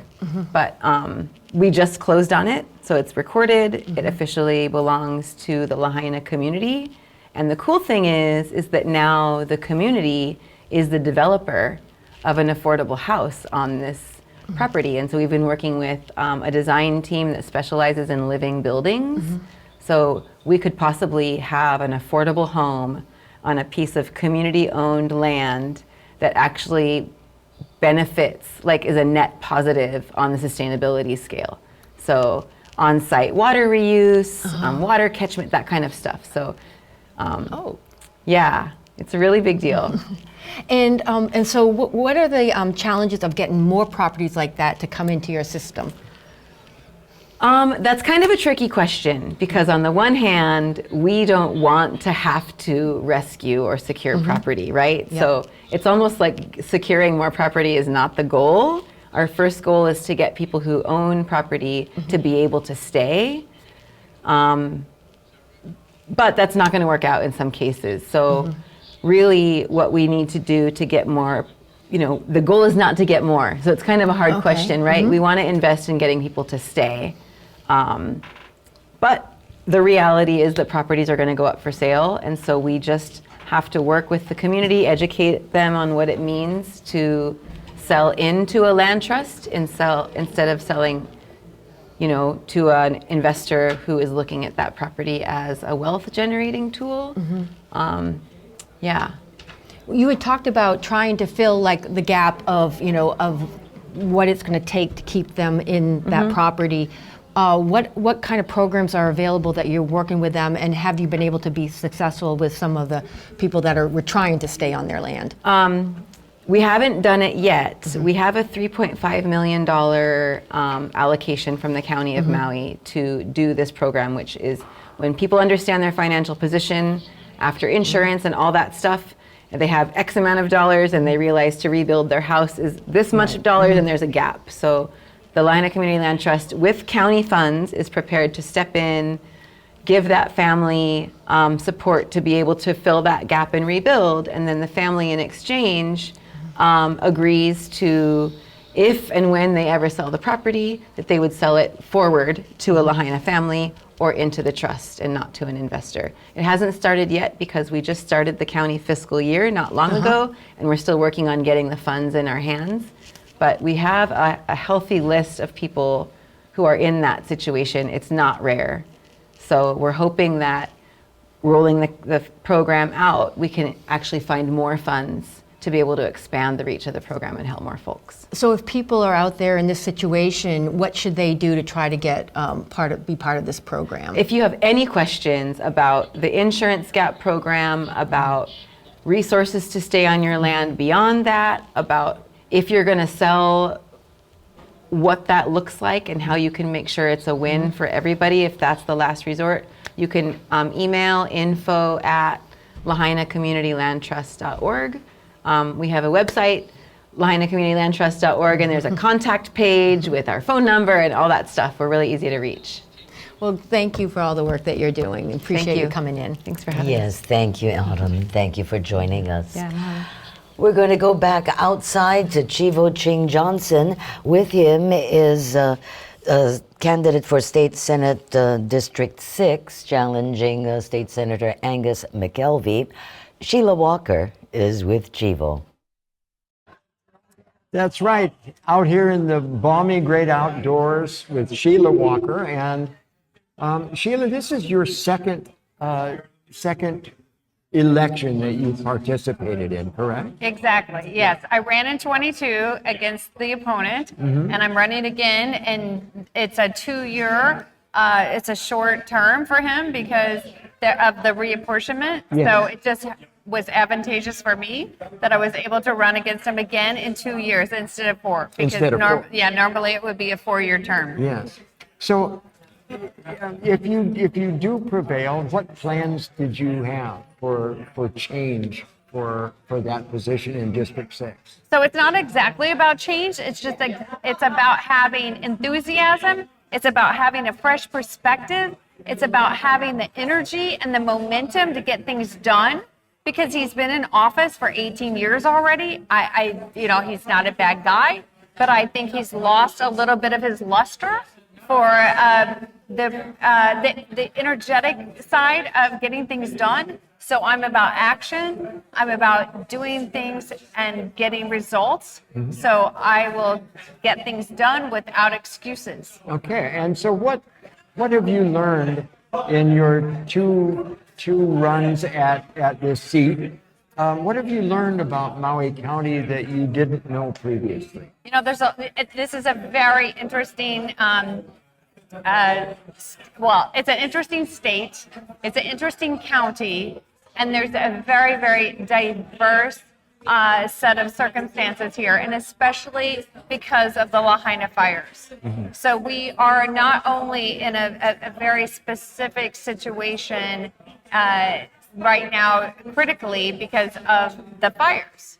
So we are in a situation where we need to overcome some circumstances that no one has ever dealt with before. Right. So besides the housing crisis, we all know about that. Besides the high cost of living, we all know about that. Mm-hmm. But now we have to rebuild Lahaina on top of that. And we have a bypass that has not been completed. We have a hospital that needs to be built that was started in 2016 and is still not happening. Mm-hmm. So there are some things that need to be done that I'm willing to take action on now, and I have the energy to get those things accomplished and do it now. Right, but you do know that by having a seat in District 6 Senate, you don't necessarily get to just do all of those things. Excuse me, but you don't get to do all of those things. You have a voice, and so you understand how the Senate works. So, by saying that you're going to do them, I'm not being argumentative, but by saying you're going to do them doesn't necessarily ring true, because you can't just do these things. You can propose them, Of course, Chivo, you're absolutely right. No one can walk in and just get things done like that. And there's a legislative process, of course, where if you're going to submit legislation to get things done, of course, that's true. And I appreciate you pointing that out. But the thing of it is, I can use my influence. I can use my influence to coordinate and network with the county council, network with the mayor, network with the governor, network with the state, and everyone who does have the ability to make those things happen. And that's what I will do. I will use my influence to create those networks to get things done. And not just in the legislative process, but outside. And private partnerships are important too, because we need private partnerships to get more things accomplished. So I have the energy to do that as well. And I believe that. Enthusiasm I do believe to that. get those things done. So should you not prevail by winning this seat, what do you plan to do? And it's a good possibility that I won't win again, because I didn't win in 22. I might not win in 24, but that's not going to stop me. I'm going to consistently work for my community, consistently, be on boards and commissions and fight for our community and to build the hospital anyway. Because I can help build that hospital whether or not I'm in office or not. That's right. So Absolutely true. So it doesn't really matter to me, and I'm just relying on, I'm going to say what God has in plan for me. Like, if it's an office position, great. If it's not, it doesn't matter. I'm going to continue to working for our community because it's the right thing to do. Very good. And I appreciate that volunteerism. Thank you so much for joining us. Thank you. Good luck. Thanks for hosting us tonight. Thank you. Thank you. Back to the studio with Kathy and Cammy. Thank you, Chivo. In the studio with us now is our State House representative from District 14, West Maui, Ellie Cochran, who is no stranger to Akaku. Welcome, Ellie. Thank you for having me. It's always a pleasure to be here at Akaku. Thank you. Obviously, Lahaina is going to be a big, long recovery, but you've got a couple projects in there that you're especially looking forward to, and one of them is the West Maui Hospital. Can you talk about that and what you're trying to advocate for it? So one of the first things that I did accomplish being a state representative was securing a $20 million special purpose revenue bond, a SPURB it's called, and with the help with Joanne Johnson Weiner, president for the West Maui Hospital, and just Brian Hoyle and Charlie Slayton and the whole gang have been just stellar, and I just thank them for their perseverance and just pouring their heart and soul, and Brian Hoyle himself a lot of money into the project continuously. So now with this $20 million bond, basically, we're seeking support from the county, and so far we're hoping to get that, and want to just get, because the community completely supports it 100%, no matter what part, really, the state they're from, even our visitor clientele is very supportive. So it's something in the rebuilding of Lahaina, obviously, is very, very key. Lahaina's always needed this hospital, but more so than ever. And the other project is the extension of the Lahaina bypass. That has been my number one CIP or capital improvement project I've been fighting for, advocating for at the state level to get built. And that too has hit some hurdles and challenges. The State Department of Transportation director has not prioritized it. So I would really love the community to back that also, because I really believe if it had been built by now, we would have saved lives for evacuation out of the fire. And more so, I think it's not just a nicety to have, but it will add to evacuation routes. And there's about 1,000 units currently being built up above Lahaina in the Wahikuli area. And all those cars and people who live there will all let out onto the one road, Keawe Street, which is already a nightmare and congested. So this bypass will only help alleviate, and be a safer route, and in particular for evacuation purposes. So those are a couple top things, at the forefront. I want to keep at top of mind of our community and the people. And this next session going in, definitely want to see, if we can get funding and work with the federal level people too. So it's, lot more to talk about, a lot more to build, but I think those two things are key for our community right now. And in regards to water, obviously able to build more affordable housing, you got to solve some of the water issues on the west side. What kinds of things are you trying to work towards that, and what you think can be done? So I think one of the things I've been always talking about, which is a wasted resource, is our recycled water, our R1, which I know the county, has a settlement that is forcing them to actually build infrastructure to utilize that resource. And so, that will help offset our potable uses, our stream water uses, our well pumping. And it just, to me, is a no-brainer. Currently at the state level, you cannot use this R1 water for single-family homes due to the, potential for cross-contamination, which could be dangerous and, just throw off the entire system. So I can see where that could be a challenge. But other than that, for irrigation, currently Kaanapali Golf Course uses it, and they want to utilize more irrigation for agriculture, which we all want more ag, for sustainability reasons and self-sufficiency. The coffee farms are there right above. So there is some movement going forward. But again, it's going to take money, and it's going to take a lot more support from all the different government agencies, and hopefully with maybe the Community Development Block Grant Disaster Relief, the CDBG-DR funds, it can go to things like this. So it's not pie in the sky. It's totally doable. But again, you have to have people like me to advocate for it to make sure we push for it at the different government levels. And is there any other project or area that you will be prioritizing if you get reelected? School. Kamehameha Third School definitely needs a permanent home. And I've been talking to Kamehameha schools. They have land just below the above bypass and below the bypass off Lahaina Luna Road area.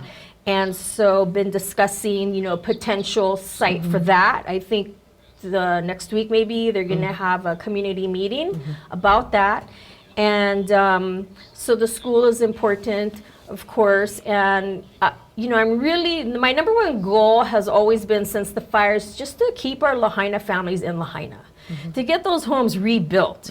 Infrastructure is back, and I just wish there could be a more open discussion with the planning department. I saw that the director was here, planning director was here, water director was, online.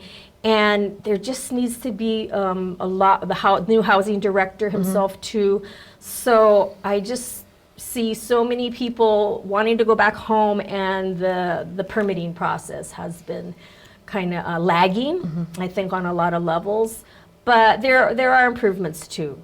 So that's one of my primary goals is, just keeping people, Lahaina families home in Lahaina.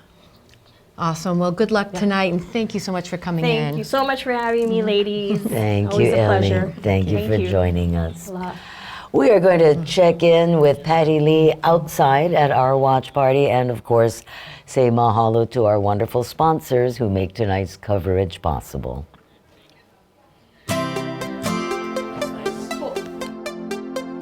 So I'm here with Kalia. Kalia, tell us what brings you here tonight. So I'm going to be a student volunteer for Akaku, which just means that I'm creating behind-the-scenes coverage of tonight's event. Fantastic. Are you having fun so far? I have been having a lot of fun so far, meeting new people, gaining new experiences, and learning about new perspectives. Great. And what are you seeing behind the scenes? I'm seeing a lot of hard work and collaboration to put an event like this on. It's just astonishing, really. And it's astonishing that you're getting started on the ground level, so one of these days you can, run the whole show? Well, I don't know about that, but stay in it long enough and you'll move up, I guess. Fantastic. Hope to see that. Yes, ma'am. Thank you. Okay, I'm here with Earl. Earl, tell us what brings you here tonight. Well, my friend Lance invited me, and I was really intrigued because I've never been involved with anything political-wise. And me, myself, I have yet to vote, so I'm really intrigued on to hear the different perspectives that people have and who they're voting for so that I can soon make my vote. Really cool. And tell me, how old are you? I'm 20. So it's coming up pretty soon. Oh, yes. It's going to be my first year of voting, so I feel like I've been missing out for 2 years, so I'm excited to vote. So I'm here with Andrea. She was over voting just moments ago. Yeah, I voted. It took 3 hours to get from the parking lot to being done voting. And it was really quite a horror show of the process. But I think it's because they only had the one spot open and then the Lahaina and then the 3 spots for however many people. Yeah, I can see that. But the fact of the matter is a lot of people came out to vote, isn't that right? While it is a testament to our commitment to democracy, it is also a testament to unnecessary inefficiency. And I just want to say I personally thought it was a little bit ableist and ageist, and I felt really bad for Kupuna and people with nursing their babies and having kids with them. And yeah, it took 3 hours. You had a snake. Then you had to go. Then you had a snake. Then there was a whole other area that was like a secret little DMV. Snake, sit, stand. Fill out the paperwork, clipboard, in, out, all around, back where you started, and then find out whether you're really registered in the system still. So I want to say a big shout out to the volunteers who were making it all possible. And how about next time we do a little bit better care to take care of our community members who have needs that don't let them walk in circles for 3 hours. I think that's such a great point, and thank you for sharing it and bringing it up with us.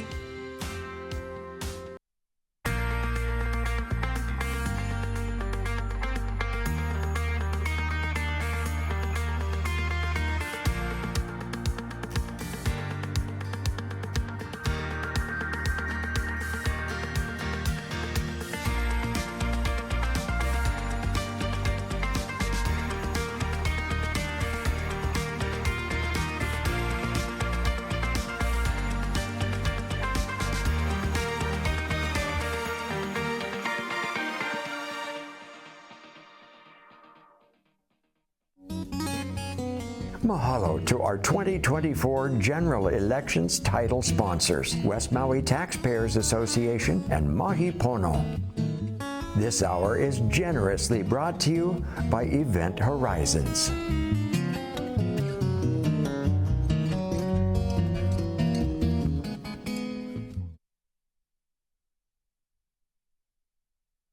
Studios and our coverage of Maui Nui elections 2024.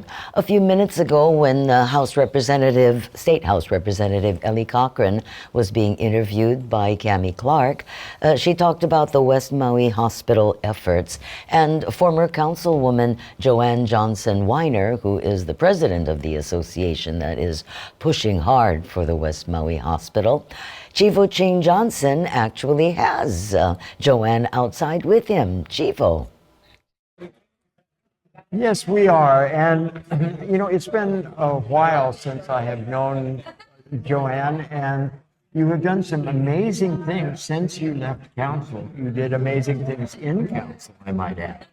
But the West Maui Hospital is one of those that just really kind of baffles us, because I personally have been present at 2 groundbreakings, and I just am curious to know, we need a hospital, and you're the board president of the West Maui Hospital Foundation, so talk to me about this project.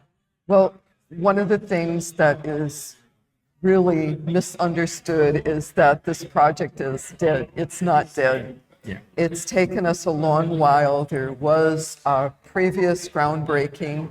We were all set to move forward and build, but originally all of the bids came in far in excess of what we had the financial wherewithal to move forward with. And Brian Hoyle, who is with Newport Hospital Corporation, he's actually the one that has been funding this. So he has provided in excess of $25 million We have all of the infrastructure. We had everything actually a long while ago set to go, and then the economy went south. Yeah. The bond float that we had did not move forward because we did not have the buy-in of both the state and the county government. So as Ellie Cochran and also Senator McKelvey, they helped us get a $20 million special purpose revenue bond with the state of Hawaii.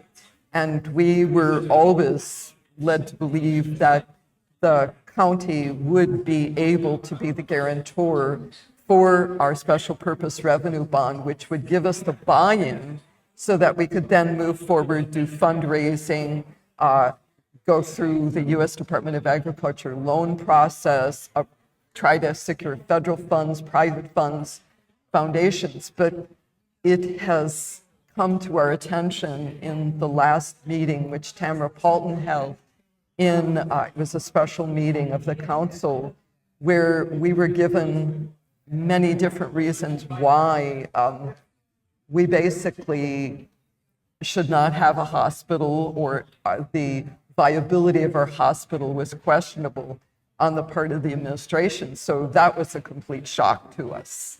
And I believe that the county council understands the importance of rebuilding Lahaina, and to do it without a hospital, to me, it's never going to really fully allow that community to rebuild. I envision the West Maui Hospital as a memorial hospital, not just for all of the people that perished in the tragic Lahaina fire, but this is a memorial to all the people over the years who have waited so long. Yeah. People don't understand what it is when you don't live in West Maui and you have to even go now past the burn zone.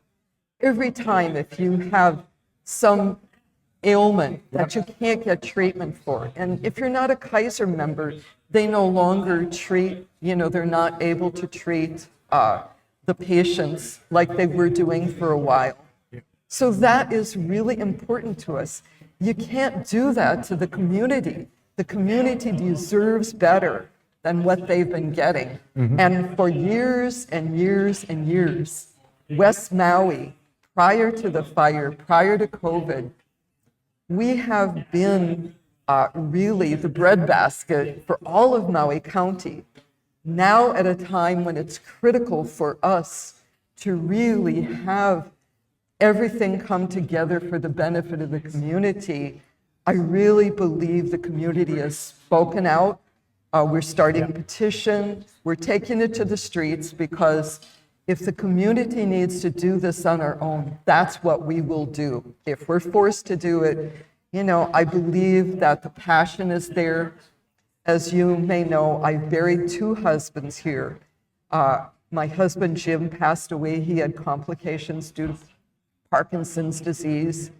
And in 2022, my husband, Larry, after I remarried, he had developed Alzheimer's. Oh. So the only way that they had medical care was really by ambulance.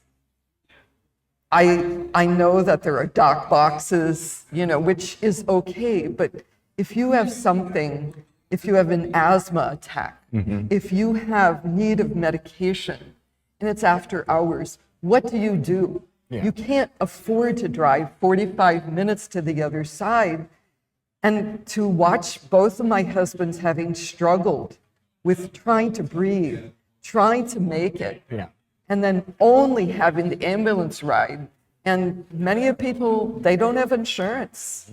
So that ambulance ride, at the last time I think my husband Larry took the ambulance, it was almost $4,000. Yeah. Right. You cannot do this to our community. Mm-hmm. And I believe that our county council has been supportive. I hope that there is a change of heart, on the part of the administration, and that they will actually find a way to make this happen. So I'm just imploring them, I'm imploring the community, come forward, support our hospital. We have supported the community throughout everything, throughout the years, we've helped to do projects for entire, things throughout Maui County. So now it's our time. Yeah. Don't let us, just sit out there with our kapuna, with the keiki, with everybody else looking for medical care. What would you like the community to do to show their support? Well, there is a county council meeting coming up. It is a resolution which does not have the force and effect of law. But even if Maui County, for some reason, cannot be the guarantor of our bill, we want the county to enable us to either secure the land, do whatever we have to do. If we need capital, then give our foundation the capital so that we can have both the state buy-in as well as the county buy-in so that we can move forward. Okay. Well, I appreciate your passion and your frustration. And I believe that we do need a hospital on the west side. And that's not just from being on the west side as a young person and having, some wounds that I ended up it took me hours to get to the other side. Yep. So I understand, and I wish you the best of luck. Remember, we have a venue here where you can talk about this, and I'll reach out to you and you can talk a lot more in depth about this, and we'll air it. Absolutely. So in the meantime, thank you for joining us tonight. Thank you, and I'd like to say thank you to Akaku, because many years ago, I spent many a long night waiting for the election results when I was on the council from 2000 through 2010. So I just applaud you for bringing this to the community, because without you, we would not really know all of the things that are important in moving our community forward. Well, thank you so very, very much. Thank you, and aloha to Thank you. all of your supporters. Thank you. So this ends our outside interview section of the show, and I wish you all the most wonderful and peaceful evening you can. And thank you for joining us on Akaku. We're going to go back into the studio with Kathy and Cammy on Akaku. Thank you so much, Chivo. And thank you, Joanne. It's nice to see you again after so long. Appreciate that. But Chivo, I'll tell you, it's been wonderful having you as a colleague, although you've been out there the whole time, and Cammy and I have been in the studio. But I think this is the first time we've done an election night coverage together when we had no results to report. Yeah, Cammy. So Cammy, you were talking to contacts you had on Oahu who said that people were still in line to vote, like not that long ago? Yeah, not that long ago. I don't know exactly what time, but that's one of the reasons why we're getting a delay in the results. Is as we had explained earlier, if you're in line to vote at 7 o'clock when the voter service center closes, you get to vote, and the Lieutenant Governor's office or the Office of Elections cannot release any results until the last votes have been cast. So there you have it. Who would have thought that we would get the national presidential election results before our first results from our state? I know, even with the time change. Yes. I know there's a lot of candidates, and a lot of people who support those candidates are on pins and needles waiting for some of these elections. Yes, I'm so sorry, but apparently it's not going to be 11 o'clock. It's probably going to be much later than that, especially if your contacts are right and people are still in line at the voter service centers on Oahu. So the latest we have from AP, it still stands with former President Trump with 267 electoral votes, Vice President Harris with 224. Trump only needs 3 more electoral votes to win the presidency. He has, not surprisingly, already declared victory, but Vice President Harris has yet to concede. And so, unfortunately, our C-SPAN link did not come through. Our Zoom worked pretty well, Yeah. though. Yeah. We will go out and check with Patty Lee one more time before we say our final goodbyes.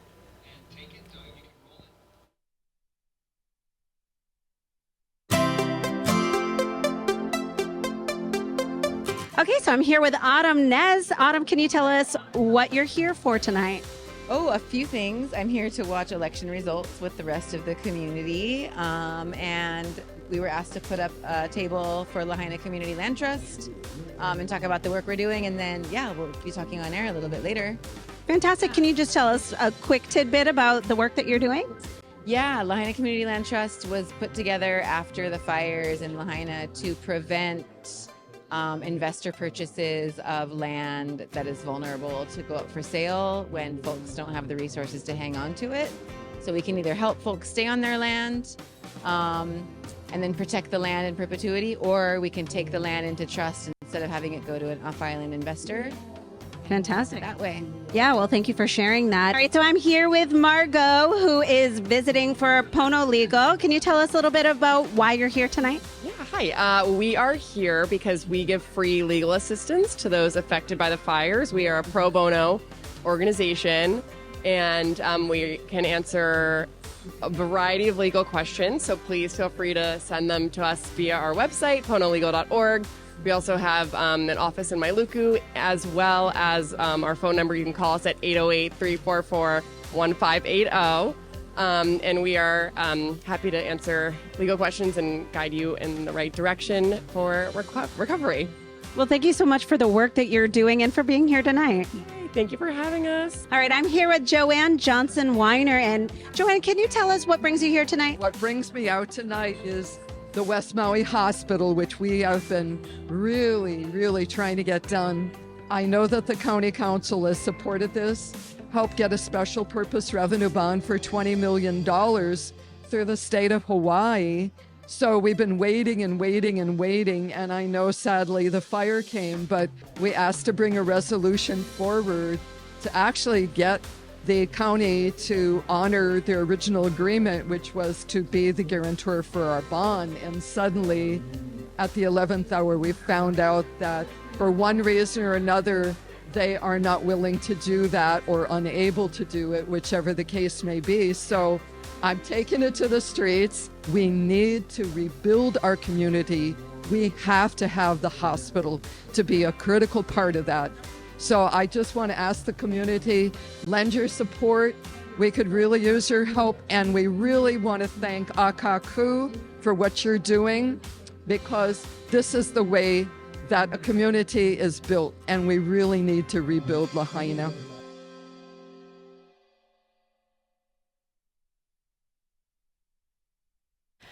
Well, obviously, that was not live. You have not stepped into the twilight zone. That was a pre-recorded piece, and we thank Patty Lee for that. But I'm pretty sure the free pizza's all gone. And the nonprofit info tables have probably closed up now.